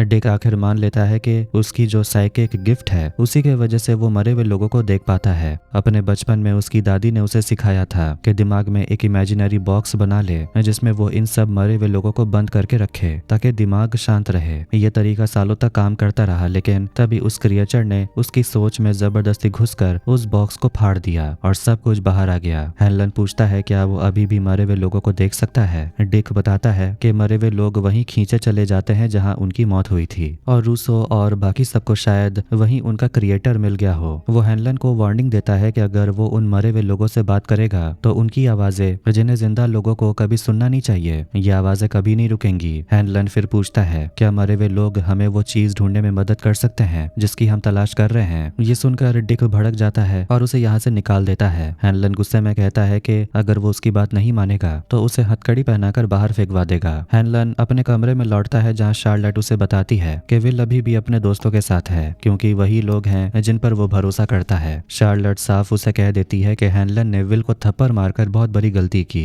हेलन बहाना बनाता है कि वो कंफ्यूज था, लेकिन शार्लेट उसे गले लगाकर भी कहती है कि वो अपने बेटे को एक ऐसे राक्षस के साथ एक पिंजरे में बंद कर चुका है और ये कोई गलती नहीं थी। शार्लेट बताती है कि वो हैंक को शहर से निकालने जा रही है और उसके बाद वो और विल अपने श्रेफपोर्ट वाले घर वापस लौट जाएंगे। हेलन को बोलती है कि अगर वो उनके साथ रहना चाहता है तो पहले अपने बेटे के साथ रिश्ते को ठीक करे, बाकी सब बाद में। ये कहकर वो अपना सूटकेस उठाती और चली जाती है। क्लास में लिली के दिमाग में पेनीवाइज की बातें गूंजती रहती है, तुम बहुत अच्छी दोस्त हो लेकिन बहुत बुरी बेटी। उसके हाथ में पकड़ा डैगर चमकने लगता है और उसे अपने डेस्क पर अपने पिता की हंसती हुई छवि दिखती है। डरकर लिली क्लासरूम छोड़कर भाग जाती है। कैंटीन में रिच मार्ज से कहता है कि उसे पता है कि हैंक कहाँ छुपा हुआ है और वो रॉनी को वापस टीम में लाना चाहता है। तभी पैटी और उसकी गैंग मार्ज को परेशान करती है तो मार्ज हिम्मत करके सामने खड़ी हो जाती है और गर्व से खुद को पागल बोलती है। फिर वो अपनी आंख वाली पट्टी हटाकर अपना डरावना जख्म उन्हें दिखाती है और ये देखते ही वो सारी लड़कियां भाग जाते हैं। रिच कहता है कि ये तुमने बहुत अच्छा किया और वो उसे एक छोटा सा आई पैच देता है। दोनों मानते हैं कि उन लोगों के साथ जो कुछ भी हो रहा है ये बिल्कुल पागलपन है, लेकिन शायद लिली सही है। शायद वही डैगर उस क्रिएचर को रोकने का एकमात्र तरीका है। लिली इंग्रिड के घर पहुंचती है। दरवाजा खुला देखकर वो अंदर चली जाती है और ऊपर एटिक की तरफ आती हल्की सी धुन सुनाई देती है। वहां उसे एक पुराना फोटो एल्बम मिलता है। इसमें इंग्रिड और उसके पति स्टैन की तस्वीरें हैं, लेकिन कुछ तस्वीरें 1908 की हैं, कम्बरलैंड काउंटी मेन की। उनमें एक जवान इंग्रिड एक आदमी बॉब ग्रे के साथ खड़ी है। इन फोटो को देखकर लिली के होश उड़ जाते हैं क्योंकि बॉब ग्रे की शक्ल पेनीवाइज से बिल्कुल मिलती जुलती थी। तभी इंग्रिड आती है और लिली रोते हुए कबूलती है कि वो लोग टनल में गए थे। लिली उसे दिलासा देती है कि जो हो गया सो हो गया, अब शांत हो जाओ। लेकिन तभी लिली को और तस्वीरें दिखती हैं बॉब ग्रे पेनीवाइज के कपड़ों में। इंग्रिड उसकी घबराहट पढ़ लेती है और अजीब हंसी हंसते हुए कहती है कमाल है, तुमने इन्हें देखा है। और वो खुश होती है कि लिली ने उसके पापा को वापस बुला लिया। इंग्रिड एक पुराना जोकर वाला कॉस्ट्यूम दिखाती है और लिली को समझ आते देर नहीं लगती कि कब्रिस्तान वाली रात उन्हें जो क्रिएचर दिखा था वो इंग्रिड ही थी। इंग्रिड मान लेती है कि वो उन्हें फॉलो कर रही थी और वो विल के घर के बाहर भी थी। वो बताती है कि उसके पिता असली पेनीवाइज द डांसिंग क्लाउन थे। उनके जाने के बाद सर्कस चला गया, लेकिन इंग्रिड डेरी में रह गई। उसे हमेशा लगता था कि वो एक दिन वापस अपने पापा के पास जरूर जाएगी। रिच, मार्ज और विल उस ठिकाने की तरफ जा रहे होते हैं जहाँ हैंक और रॉनी छुपे हुए हैं। 35 का फ्लैशबैक वापस जूनिपर हिल में जाता है। इंग्रिड सुनती है कि पेशेंट मेबेल बार बार कह रही है कि पाइप में छिपा पेनीवाइज उसे बेसमेंट में अपना कार्निवल दिखाना चाहता है। इंग्रिड को शक होता है कि क्या ये शायद उसके पिता हो सकते हैं। बेसमेंट में पेनीवाइज मेबेल के सामने आता है। वो उसे एक लाल गुब्बारा देता है और कहता है कि तुम अपने दोस्त इंग्रिड को भी साथ ला सकती हो। इंग्रिड डरते डरते पूछती है क्या तुम मेरे पिता हो। पेनीवाइज जोर से हंसता है और अपना भयानक चेहरा दिखाता है। मेबेल भागने की कोशिश करती है लेकिन गिर जाती है। इंग्रिड भागकर दरवाजा बंद कर देती है, लेकिन दरवाजा तो पूरी तरह बंद हो गया था, खुल भी नहीं रहा। मेबेल बाहर फंस गई थी और पेनीवाइज उसे खा जाता है। टूटी हुई इंग्रिड वहीं खड़ी रहती है जब अचानक कार्निवल वाला म्यूजिक बजता है और पेनीवाइज बॉब ग्रे की शक्ल में आता है। वो बोलता है कि उसने अपनी बेटी को बहुत मिस किया और कहने लगता है दरवाजा खोलो। रोती और कांपती हुई इंग्रिड दरवाजा खोल देती है और अपने पापा को अंदर आने देती है। प्रेजेंट में इंग्रिड लिली को समझाती है कि वो क्रिएचर सच में उसके पिता की है। वो काफी बदल गए हैं लेकिन अभी भी वो उसके पिता ही हैं। इंग्रिड कहती है कि जब भी वो शैडो वाला असली दानव रूप सामने आता है उसे लगता है जैसे उसे दोबारा उसके पिता से दूर कर दिया गया हो, इसीलिए वो उसकी मदद कर रही है ताकि वो खुद को आजाद कर सके। लिली पूछती है क्या उसके दोस्तों को भी ये सुरक्षा मिलेगी। इंग्रिड साफ साफ इशारा कर देती है नहीं। वो याद दिलाती है कि लिली भी अपने पिता को वापस देखने के लिए कुछ भी कर सकती है। डर से कांपते हुए लिली इंग्रिड की हथेली पर डैगर का एक छोटा सा कट लगाती है और तुरंत वहां से भाग जाती है। हाइड आउट में मार्ज कहती है कि रॉनी को एंटिटी से मिलकर लड़ना पड़ेगा, पर रॉनी कहती है कि जब तक उसे यकीन ना हो जाए कि उसके पिता हैंक सेफ हैं, वो कहीं नहीं जाएगी। विल उसे भरोसा दिलाता है कि तुम्हारे पापा ठीक हैं, पर रॉनी अड़ी रहती है और विल उसके पीछे पीछे चला जाता है। हैंक ये सब सुन लेता है और खुद सामने आता है। वो रॉनी से कहता है कि वो कहीं नहीं जाएगी। हल्का सा मुस्कुराकर कहता है कि विल तो तुम्हारे लिए काफी फिक्र करता है। फिर विल से पूछता है कि उसकी फेवरेट मूवी कौन सी है। विल कहता है War of the Worlds. Hank उसकी तारीफ करता है और कहता है कि उसे शांति मिली ये जानकर कि रॉनी की देखभाल विल जैसा लड़का कर रहा है। फैल्कन टैवर्न में कुछ गुस्साए लोग इकट्ठा हुए हैं। फिल, सूजी का पिता और बाकी लोग सब हैंक को ढूंढ रहे हैं। तभी बावर्स आता है और कहता है कि उसे पता है हैंक कहाँ छुपा हुआ है, एक अनजान टिप की वजह से, लेकिन वो कुछ नहीं कर सकता क्योंकि डेप्यूटी मेयर ने उसे उसकी ड्यूटी से हटा दिया और अब उसके पास कोई पावर नहीं बची। डिक की टीम पार्टी मना रही होती है। डिक, मार्ज और रिच भी वहां पर आते हैं। रिच 2 एयरफोर्स सोडा मांगता है जिनका स्वाद अजीब है, लेकिन वो दोनों मिलकर चीयर्स करते हैं और पीते हैं। एक बैंड वाला रिच को बुलाकर कहता है कि ड्रम बजाने वाला तो नशे में धुत होकर सो गया, क्या तुम ड्रम बजाओगे? मार्ज रिच को हिम्मत देती है, इसीलिए रिच मान जाता है। रिच ड्रम बजाता है और कुछ देर के लिए सबको शांति और मजा महसूस होता है। इसी दौरान इंग्रिड अपनी पेरीविंकल वाली ड्रेस पहनकर तैयार होती है, जैसे उसे पेनीवाइज की मौजूदगी महसूस हो रही हो। तभी वहां पर कुछ मास्क पहने लोग आ जाते हैं, शॉटगन लिए हुए गाड़ियों में, और पार्टी में घुसकर हंगामा शुरू कर देते हैं। इसके बाद हम फिर से 1908 का फ्लैशबैक देखते हैं। डेरी शहर में मेला लगा था और वहां पर काफी भीड़ थी। सर्कस के स्टेज से अनाउंसर ऐलान करता है कि आज का स्टार है पेनीवाइज द डांसिंग क्लाउन। उस जोकर को देखकर बच्चे तो खुशी से चिल्लाने लगते हैं। माहौल एकदम खुशियों से भर जाता है। पेनीवाइज स्टेज पर आता है, नाच शुरू करता है और बच्चे दौड़कर उसके पास आ जाते हैं। लेकिन इस सारी खुशी के बीच भीड़ से दूर एक अजीब सा बच्चा चुपचाप सब कुछ देख रहा था, जिसे कोई नोटिस नहीं करता। शो खत्म होने के बाद बॉब ग्रे, जो पेनीवाइज बनता है, अपना मेकअप साफ कर रहा था। उसकी बेटी इनग्रिड उसके साथ होती है। इनग्रिड उसकी तारीफ करती है, बोलती है कि आज रात और ज्यादा लोग आएंगे। इनग्रिड ने भी अपने चेहरे पर जोकर का मेकअप लगाया होता है और वो अपना नया लुक दिखाती है। बॉब खुश होता है और दोनों को मिलाकर नाम रखता है पेनीवाइज एंड पेरीविंकल, जो इंग्रिड की मर चुकी माँ का स्टेज नेम था। इंग्रिड मुस्कुराकर कहती है कि मुझे ये नाम बहुत पसंद आया क्योंकि इससे उसकी माँ की याद जुड़ी रहती थी। इंग्रिड पूछती है क्या उसे सर्कस की याद आती है। बॉब कहता है हाँ, उसे भीड़, लोगों के शोर और वो एनर्जी बहुत याद आती है। वो इशारा करता है कि एक दिन वो जिंदगी उसे फिर बुलाएगी, लेकिन अगला एक्ट कुछ ऐसा होगा ऐसा जो पहले कभी नहीं हुआ। इंग्रिड प्यार से अपने पिता को गले लगा लेती है। बाद में बॉब पूरी तरह पेनीवाइज बना हुआ शो से पहले शराब पीता हुआ और सिगरेट पी रहा था। तभी वही जंगल वाला अजीब बच्चा उसके पास आता है। पेनीवाइज उसे भगा देता है, लेकिन बच्चा कहता है कि जोकर बच्चों को अपनी तरफ खींचता है। वो बोलता है कि उसके मम्मी पापा नहीं मिल रहे हैं। इस पर पेनीवाइज उसे कहता है कि मेरे भी मम्मी पापा नहीं मिल रहे हैं क्योंकि वो मर चुके हैं। बच्चा मदद मांगता है लेकिन पेनीवाइज मना कर देता है, बोलता है मैं बिजी हूँ। तभी दूर से चीख की आवाज आती है। बच्चा कहता है उसकी माँ की आवाज है और पेनीवाइज का हाथ पकड़कर उसे जंगल की तरफ ले जाता है। यही दिखता है कि वो चीज अपने शिकार को कैसे फंसाती है। इधर इंग्रिड अपने पिता को ढूंढती है। वो लोगों की फुसफुसाहट सुनती है, कोई आ रहा है, शांत रहो। कोई अंदाजा लगा रहा है कि यह किसने किया होगा। शो का मैनेजर इंग्रिड को चमकीला लाल रुमाल दिखाता है जो उसके पापा पेनीवाइज का था और ये झाड़ियों में मिला। वो कहता है शायद तुम्हारे पापा को भेड़ियों ने खा लिया। ये देखकर इंग्रिड बहुत ज्यादा रोने लगती है, लेकिन सच्चाई तो इससे कहीं ज्यादा भयानक थी। यहाँ मौजूदा वक्त में हथियारों से लैस नकाबपोश वो गुंडे लोग पार्टी में पहुंच जाते हैं। बाहर खड़ा कपल अंदर वालों को खतरे की चेतावनी देता है। मास्क पहने लोग अंदर आते हैं, बंदूक ताने हुए, और एक ही नाम चिल्लाते हैं, हैंक। उनका लीडर सिंगर को बेइज्जत करके बाहर जाने को बोलता है। वो लोग बोलते हैं कि उन्हें पता है हैंक यहीं कहीं छुपा हुआ है और अगर उसे सौंप दिया गया तो खून खराबा नहीं होगा।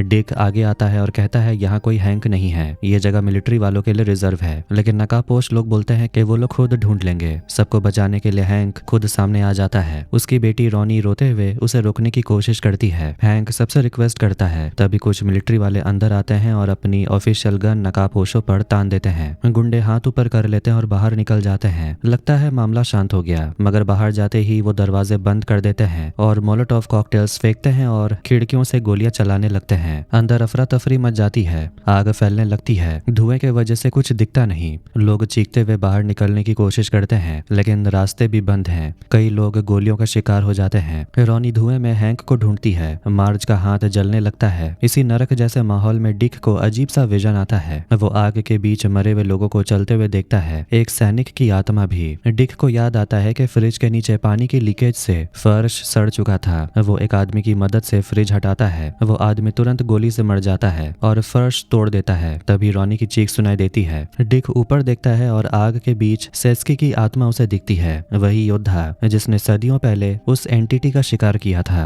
अचानक जलती आग के बीच पेनीवाइज खुद दिखाई देता है, नाचता हुआ। वो नॉर्मी नाम की औरत को बुलाता है। हाथ बढ़ाकर बाहर निकालने का झूठा वादा करता है। डरी हुई नॉर्मी उसका हाथ पकड़ लेती है। तभी रोनी एक भयानक सीन देखती है। पेनीवाइज नॉर्मी को खा रहा था।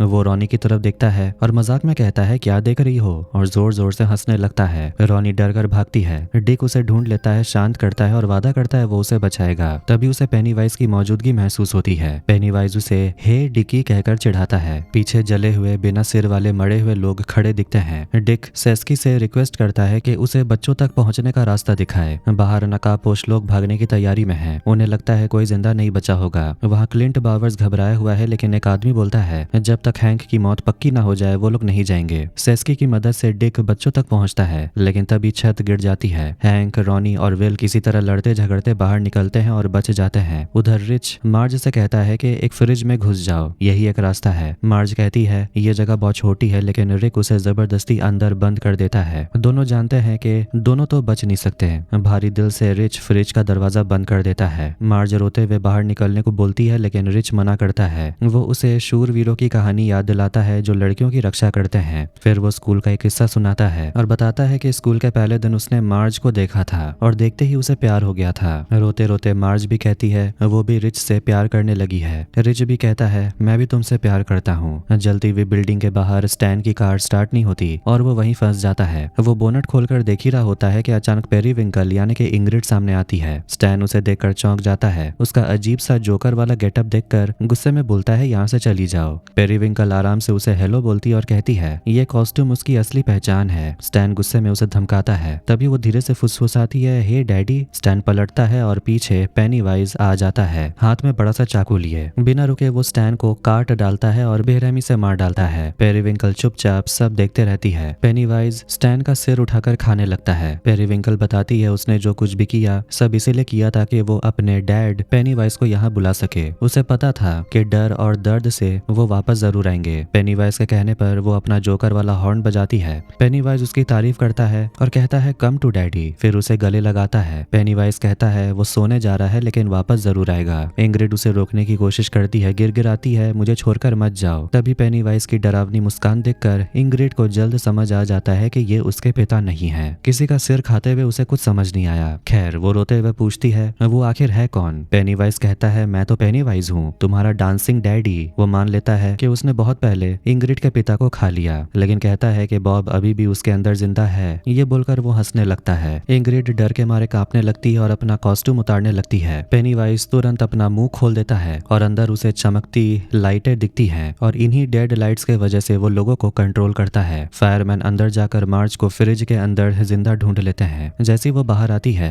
वो रिच की लाश देखती है। वो पूरी तरह टूट जाती है। रोनी भी वहां पहुंचती है और रोते हुए गिर पड़ती है। इंग्रिड जिसका दिमाग पूरी तरह हिल चुका था उसे स्ट्रेचर पर डालकर जुनिपर हिल ले जाया जाता है। मार्ज पैरामेडिक्स को एक पल के लिए रोकती है और रिच का लटका हुआ हाथ प्यार से स्ट्रेचर पर सीधा रख देती है। विल और रोनी उसे संभालते हैं। हैनलन और शार्लोट आते हैं और विल को सुरक्षित देखकर राहत की सांस लेते हैं। रोनी धीरे से बताती है कि उसके पिता हैंक जंगल में छुपे हुए हैं। डिक जो अजीब विजन्स और मरे हुए सैनिकों की आवाजें सुन रहा है हैनलन से कहता है कि वो एंटिटी अभी सो रही है। वो बोलता है कि उसे छुपे हुए पिलर्स का पता है क्योंकि उसने एक नेटिव बच्चे के दिमाग में देखा था कि एक पिलर वहां रखा रखा गया है जहाँ वॉरियर चीफ मरा था। शार्लट, रॉनी, मार्ज और विल जंगल में जाकर हैंक को ढूंढ लेते हैं। हैंक पहचान छुपाने के लिए हैनलन की यूनिफॉर्म पहन लेता है। हैनलन फैसला करता है कि वो सबको डेरी ले जाएगा क्योंकि उसे लगता है जब एंटिटी सो रही है तो वो लोग यहाँ सुरक्षित रहेंगे। डेरी की न्यूज में झूठी खबर चलाई जाती है कि आग के लिए हैंक जिम्मेदार था और उसकी लाश मलबे में मिली है। और न्यूज में ये भी बताया जाता है कि शहर के लोग, जिसमें के स्टैन भी है, उन सभी ने मिलकर लोगों की जान बचाई। रोज और बाकी के लोग जानते हैं कि उस एंटिटी का फीडिंग साइकिल पूरा हो चुका है और वो अब आराम करने चला गया। सब 23 आम लोग और 17 सैनिकों की मौत का शोक मनाते हैं। रोज सबको याद दिलाती है कि उनकी कोशिशों से बहुत लोग बच गए और एंटिटी अब अगले 27 सालों के लिए अपने पिंजरे में बंद है। शार्लट एक फिक्र भरा फोन करती और हैंक से कहती है कि वो उसके दोस्त पर भरोसा करे जो उन्हें डेरी से बाहर निकाल देगा। विल, रॉनी और मार्ज तय करते हैं कि लिली को रिच की मौत के बारे में खुद जाकर बताएंगे। लिली थकी हुई और परेशान हालत में उनकी बात सुनती है। मार्ज रोते रोते सच बता देती है। बाद में तीनों लड़कियां टावर में रिच का सम्मान इकट्ठा करने जाती हैं। मार्ज एक कागज का हवाई जहाज उठाती है जो रिच ने बनाया था और उसे देखकर फूट फूट कर रोने लगती है। वो कहती है कि रिच कभी ऐसा जहाज नहीं फेंक पाया जो मेन एवेन्यू तक पहुंचे। रॉनी और लिली उसे गले लगाती हैं और तीनों अपना दर्द बांटती हैं। खुदाई वाली जगह पर पहला पिलर मिलता है जो कछुए के खोल में लिपटा हुआ था। फुलर उसे ट्रक में लदवाता है और हैनलन को बताता है कि प्लान बदल गया है। अब पिलर को डेयरी के सेंटर नहीं बल्कि बेस पर ले जाया जाएगा ताकि उसका एनालिसिस किया जा सके। फुलर कहता है जब एंटिटी अभी सो रही है तब उसके बारे में स्टडी की जा सकती है और इससे डिक को बाकी पिलर्स ढूंढने में मदद मिलेगी। इधर शार्लट रोज से मिलने जाती है और हैंक को भी साथ लाती है जो कार में छुपा हुआ है। रोज उन्हें अंदर बुलाती और मदद का भरोसा देती है। वो बोलती है कि हैंक पर से दबाव अब कम हो जाएगा क्योंकि सब उसे मरा हुआ मान रहे हैं। साथ ही वो ये भी बताती है कि मॉन्ट्रियल में उसका दोस्त है जो ग्रोगन फैमिली को नए डॉक्यूमेंट्स दिला सकते हैं ताकि वो अपनी बेटी के साथ बॉर्डर पार जा सके। तभी अचानक टैनियल घबराए हुआ अंदर आता है और एक बड़ी परेशानी का खबर देता है। बेस पर पिलर को लावा में गिराने की पूरी तैयारी हो चुकी है। तभी हैनलन वहां पहुंचता है, चिल्लाता है कि ये सब रोक दो और अपनी बंदूक तान देता है। फुलर हैरान रह जाता है। तभी शॉ बीच में आकर हैनलन को अलग ले जाता है। वो ये सब ना बताने को लेकर माफी मांगता और कहता है ये सब ऑपरेशनल सिक्योरिटी की वजह से था। हैनलन पूछता है क्या ये सब रशिया की वजह से है। शॉ सच बताता है कि खतरा बाहर से नहीं बल्कि देश के अंदर से है। वो रेशियल रायट्स, मिसाइल फैनेटिक्स और फेमिनिस्ट मूवमेंट का जिक्र करता है और कहता है कि ये अमेरिका टूटने की कगार पर है। उनके हिसाब से कानून चलाने और अराजकता रोकने के लिए डर जरूरी है। तभी हैनलन को समझ आ जाता है कि शॉ का कभी भी एंटिटी को बंद करने का इरादा था ही नहीं, वो तो उसे आजाद करना चाहता था। वो बताने लगता है कि देखो कल रात जो कुछ भी हुआ उसके वजह से कैसे इस जगह पर शांति आ गई है, लोगों में डर है। ये सुनकर हैनलन गुस्से में भर जाता है। वो चिल्लाता है कि पूरे देश को एक बड़ा डेयरी बनाने का मतलब है ढेर सारे बच्चों की कुर्बानी। शॉ कहता है ये तो बस कोलैटरल डैमेज होगा। हैनलन के विरोध के बावजूद शॉ ऑर्डर देता है प्रोसीजर जारी रखो। पिलर लावा में डूब जाता है और केज टूट जाती है और पेनीवाइज अपनी नींद से जाग जाता है। हैनलन गुस्से में शॉ पर बंदूक तानता है लेकिन तभी फुलर पीछे से अपनी बंदूक हैनलन की पीठ पर रख देता है। शॉ कहता है कि आज हैनलन ने जो किया उससे शायद देश बच गया हो और फुलर को उसे गिरफ्तार करने का हुक्म देता है। हैनलन के घर पर विल को रॉनी का फोन आता है। रॉनी रो रही होती है और कहती है कि उसे सब कुछ गलत लग रहा है, पर अचानक उसकी आवाज बदल जाती है। वो कहने लगती है विल मैं तुम्हें सूंघ सकती हूँ और तुम्हें टेस्ट भी कर सकती हूँ, तुम्हें खाना कितना स्वादिष्ट होगा। विल समझ जाता है कि ये पेनीवाइज है, लेकिन जैसे ही वो पलटता है पेनीवाइज पीछे ही खड़ा था और वो अपना बड़ा सा मुंह खोलता है और डेडलाइट्स के वजह से विल उसकी रोशनी में फंस जाता है। अचानक पूरा डेयरी शहर घनी और डरावनी धुंध में ढक जाता है। माहौल ऐसा हो जाता है कि कुछ भी साफ नहीं दिखता। शहर के पेड़ तक मुरझाने लगते हैं। डेयरी स्कूल में principal Dunleavy senior class में अजीब तरह से बात करता है जैसे कोई कठपुतली बोल रहा हो। फिर वो सबके सामने पेनीवाइज को बुलाता है। अगले ही पल पेनीवाइज प्रिंसिपल को बेरहमी से मार देता है और उसकी लाश को बच्चों की तरफ फेंक देता है। डर के मारे बच्चे भागने की कोशिश करते हैं लेकिन पेनीवाइज नाचते गाते हुए अपना मुंह खोल देता है। उसके अंदर की डेड लाइट्स चमकती है और सारे बच्चे हवा में तैरने लगते हैं। उधर टावर में रॉनी, लिली और मार्ज सफाई कर रही होती हैं। बाहर की अजीब सी धुंध देखकर वो परेशान होते हैं। जैसी बाहर जाती हैं उन्हें हर जगह गुमशुदा बच्चों की पोस्टर दिखते हैं, अपने ही स्कूल के बच्चों के। मार्ज टूटते हुए कहती है लगता है पेनीवाइज सबको उठा ले गया। पेनीवाइज अपनी सर्कस वाली गाड़ी चलाता है शहर से गुजरते हुए। उसके पीछे हवा में तैरते हुए बच्चों की भयानक लाइन लगी होती है और वो अजीब तरह से तुड़ही बजा रहा होता है। तभी रॉनी को जमीन पर प्रिंसिपल का कटा हुआ सिर मिलता है। मार्ज और लिली ऑडियो ऑडिटोरियम में ढूंढती हैं, लेकिन वहाँ सिर्फ लाश मिलती है, बच्चे गायब होते हैं। जब वो सिर देखती हैं तो तीनों डर से सन्न रह जाती हैं। तभी लिली को विल का मिसिंग पोस्टर मिलता है, खून से सना हुआ। अब साफ हो जाता है कि विल भी पकड़ा जा चुका है। गुस्से और डर से भरी मार्ज कहती है कि वो खून से चौड़े निशान का पीछा करेंगी, वही उन्हें विल तक ले जाएगा। पहले वो साइकिल निकालती है, लेकिन समझ जाती है कि वो लोग बहुत स्लो हैं। रास्ते में उन्हें एक मरा हुआ दूध वाला दिखता है, वो उसके ट्रक को लेने का फैसला करते हैं। लड़कियां मना करती है कि मार्ज को ड्राइविंग नहीं आती, लेकिन मार्ज अपने अंकल को याद करते हुए कहती है, मुझे पता है वो कैसे गाड़ी चलाते थे। फिर वो गाड़ी को उड़ाते हुए निकलती है। इधर हैनलन बार बार विल को कॉल करता है, लेकिन हर बार पेनीवाइज की डरावनी हंसी सुनाई देती है। वो ताना मारकर पूछता है, जिस इंसान को डर नहीं लगता वो किससे डरता है। थोड़ी देर के लिए विल की डरी हुई आवाज आती है। फिर पेनीवाइज बीच में बोलता है, आकर अपने बच्चे को बचा लो, और फिर कॉल काट देता है। बेस पर डिक मरे हुए सैनिकों के डरावने विजन से टूटकर बाहर निकलता है और वो खुद को गोली मारने वाला होता है। तभी हैनलन जबरदस्ती अंदर घुसकर उसे रोक लेता है। डिक गुस्से में हैनलन को इन सब के लिए जिम्मेदार ठहराता है, लेकिन हैनलन चिल्लाकर बोलता है कि पेनीवाइज ने उसके बेटे को पकड़ लिया और उसे विल को ढूंढने के लिए डिक की मदद चाहिए। उधर शॉ धुंध को फैलते हुए देख रहा होता है। उसे पता चलता है कि हैनलन और डिक बिना इजाजत बेस से निकल चुके हैं और ये बात उसे परेशान करती है। हैनलन और डिक रोज के घर पर शार्लोट से मिलते हैं। जैसे ही शार्लोट को विल के बारे में पता चलता है, वो तो गुस्से में हैनलन को मारती रहती है। उस पर इल्जाम लगाती है कि उसी के वजह से विल खतरे में है। हैनलन उसे शांत करता है, समझाता है कि डिक माँ बेटे के रिश्ते के जरिए विल को ढूंढने की कोशिश करेगा।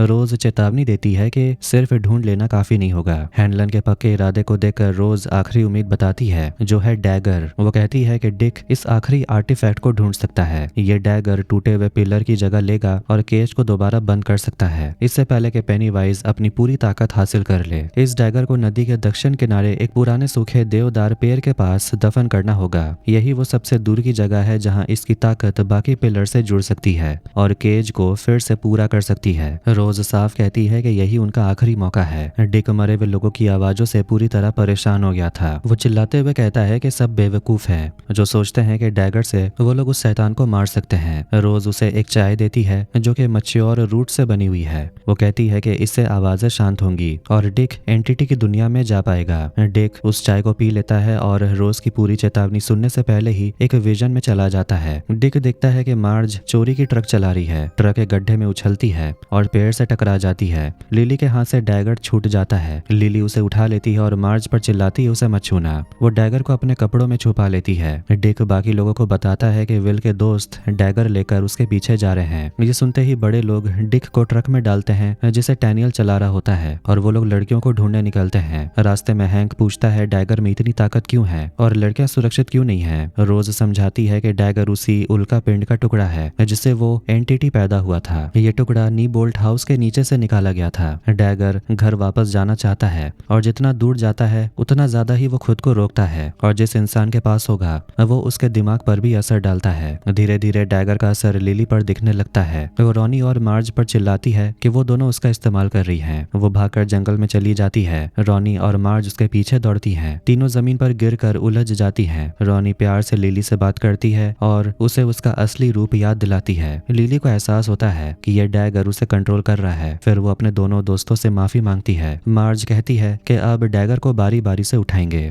तभी डैगर चमकने लगता है। तीनों ऊपर देखती हैं। पेनीवाइज की सर्कस वाली गाड़ी और हवा में तैरते बच्चे जमी हुई नदी के ऊपर जा रहे थे। उन्हें समझ आता है कि विल वही है। डर के बावजूद वो आगे बढ़ती हैं। उधर डिक भी वही देखता है और सभी को बताता है कि क्रिएचर नदी पर है और जल्दी सूखे लट्ठे को पार करेगा। हैनलन घबराकर डिक से कहता है कि वो फिर से क्रिएचर के दिमाग में जाए ताकि वो उसे थोड़ी देर रोक सके। लड़कियां बर्फ तक पहुंचती हैं। पेनीवाइज नीचे उतरता है और उनका मजाक उड़ाता है। एक बेवकूफ, एक अजीब लड़की और एक फेलियर। रॉनी डैगर उठाती और पेनीवाइज पीछे हट जाता है। वो धुंध में हाइड एंड सीक खेलने लगता है और अचानक मार्ज को पकड़ लेता है। वो मार्ज को पकड़ लेता है और उसका पूरा नाम लेता है, मार्गरेट टोजियर, और उसके फ्यूचर के बेटे रिची टोजियर का नाम लेता है, मतलब रिच का। इससे हमें पता चलता है कि पेनीवाइज के लिए समय पास्ट, फ्यूचर और प्रेजेंट में नहीं चलता, उसके लिए सब एक है। वो रिची का मिसिंग पोस्टर दिखाकर कहता है कि अब उसे कोई नहीं रोक सकता। अचानक पेनीवाइज पूरी तरह जम जाता है। मार्ज मौका देकर रॉनी और लिली के पास भाग जाती है। हवा में तैरते बच्चे, जिनमें विल भी होता है, नीचे गिरने लगते हैं। तभी बड़े लोग पहुंच जाते हैं। हैनलन और हैंक अपने बच्चों को गले लगाते हैं और बाकी बच्चों को सुरक्षित जगह भेजते हैं। हैनलन डैगर डैनियल को देता है और दोनों उस पेड़ की तरफ भागते हैं उसे दफनाने के लिए। तभी शॉ के सैनिक गोलियां चलाते हैं। हैंक घायल हो जाता है पर डैनियल के गर्दन में गोली लगती है जिससे उसकी मौके पर ही मौत हो जाती है। ये देखकर विल ट्रक से उतरकर अपने पिता के पास दौड़ता है। हैनलन उसे गले लगाता है, डैगर उसके हाथ में देता और कहता है पेड़ की जड़ में इसे गहराई में गाड़ देना, इससे पहले कि सोल्जर्स उसे पकड़ लें। विल डरता है, कहता है मैं आपकी तरह हिम्मत वाला नहीं हूँ, लेकिन उसके पिता कहते हैं मेरे जैसे बनने की जरूरत भी नहीं है, तुम जैसे हो वैसे ही रहो। विल, रॉनी, लिली और मार्ज धुंध में गायब हो जाते हैं। इधर स्टैटिक वाला पेनीवाइज अपने दिमाग में बॉब ग्रे बनकर फंसा होता है। वो मानने से इनकार करता है कि वो बॉब है और खुद को भगवान बताता है, लेकिन एक आदमी उसे थप्पड़ मारता है। जनरल शॉ जमी हुई हालत में खड़े पेनीवाइज के पास आता है और कहने लगता है कि ये कोई डरावने सपने जैसा है और कहता है कि जो भी गलती हुई वो सब कुछ ठीक कर देगा। तभी सैनिक डिक को पकड़ लेते हैं। पेनीवाइज के दिमाग में वो डिक का भेष फाड़ देता है और जोर से लात मारता है। इल्यूजन टूट जाता है और पेनीवाइज वापस असली दुनिया में आ जाता है। शॉ ये देखकर डरने लगता है और पेनीवाइज को जाने को बोलता है, लेकिन पेनीवाइज शॉ के सबसे बड़े डर का रूप ले लेता है, एक बीमार कंकाल जैसा आदमी, और वो शॉ का चेहरा काट कर उसे मार डालता है। खुश होकर पेनीवाइज बड़ों के पास से दौड़ता हुआ निकलता है।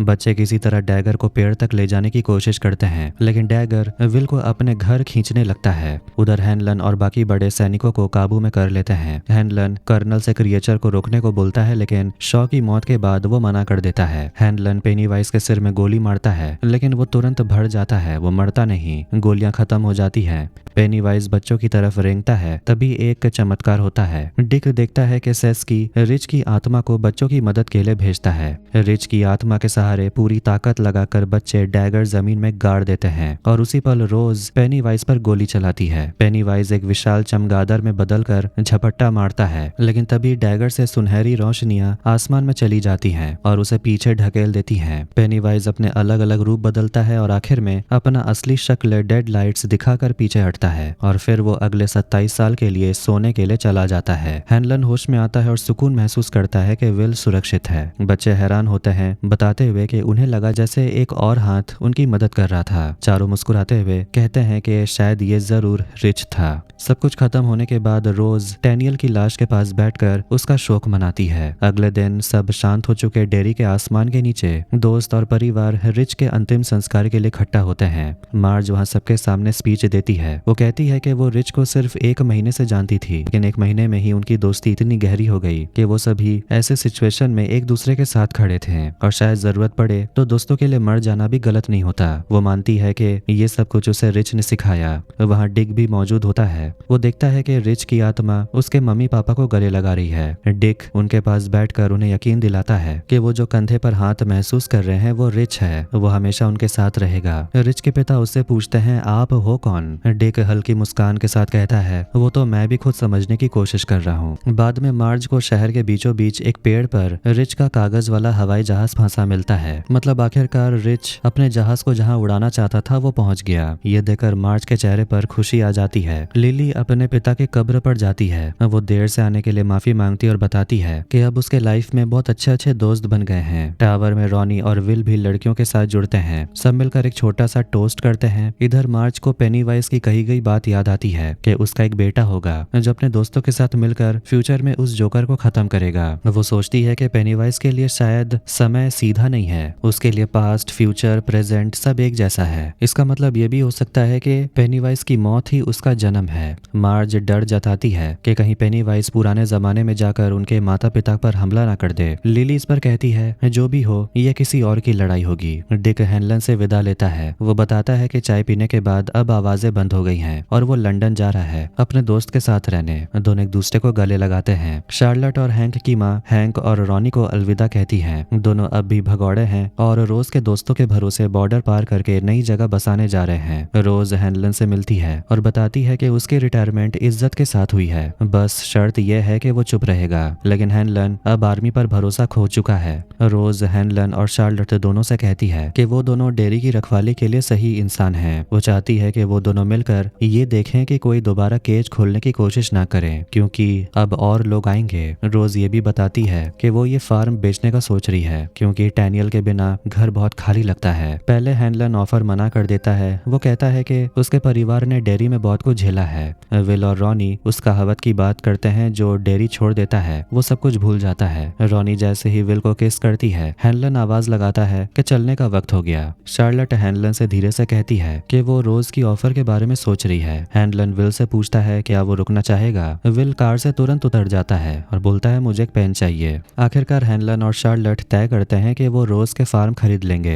विल रॉनी के लिए एक चिट्ठी लिखता है कि वो उसे कभी नहीं भूलेगा क्योंकि अब वो डेरी में ही रहेगा। हैंक और रॉनी मॉन्ट्रियल पहुंच जाते हैं। अब इसके बाद कहानी हमें इंग्रिड को दिखाती है जो अब बूढ़ी हो चुकी है। समय है अक्टूबर 1988, मतलब कि 26 साल के बाद। इंग्रिड मेंटल हॉस्पिटल में पेंटिंग कर रही होती है। तभी एक नर्स की चीख सुनाई देती है। पास जाकर वो देखती है कि एक औरत ने खुद को खत्म कर लिया। वहाँ वो उस औरत के पति और उसकी बेटी को रोते हुए देखती है और वो बेटी मतलब वो लड़की कोई और नहीं बल्कि बेवरली है जिसे हमने मूवी में देखा था। इंग्रिड धीरे से उस आदमी से कहती है उदास मत हो, तुम तो पहले से जानते हो कि डेरी के बारे में लोग क्या कहते हैं। यहाँ जो मरता है वो सच में नहीं मरता। और इसी के साथ it welcome to Derry season 1 यहीं पर एंड हो जाती है। तो कैसा लगा आज का वीडियो कमेंट करके जरूर बताना। वीडियो पसंद आया वीडियो को लाइक कर दे, चैनल को भी सब्सक्राइब कर दे। मिलते हैं नेक्स्ट वीडियो में। Take care.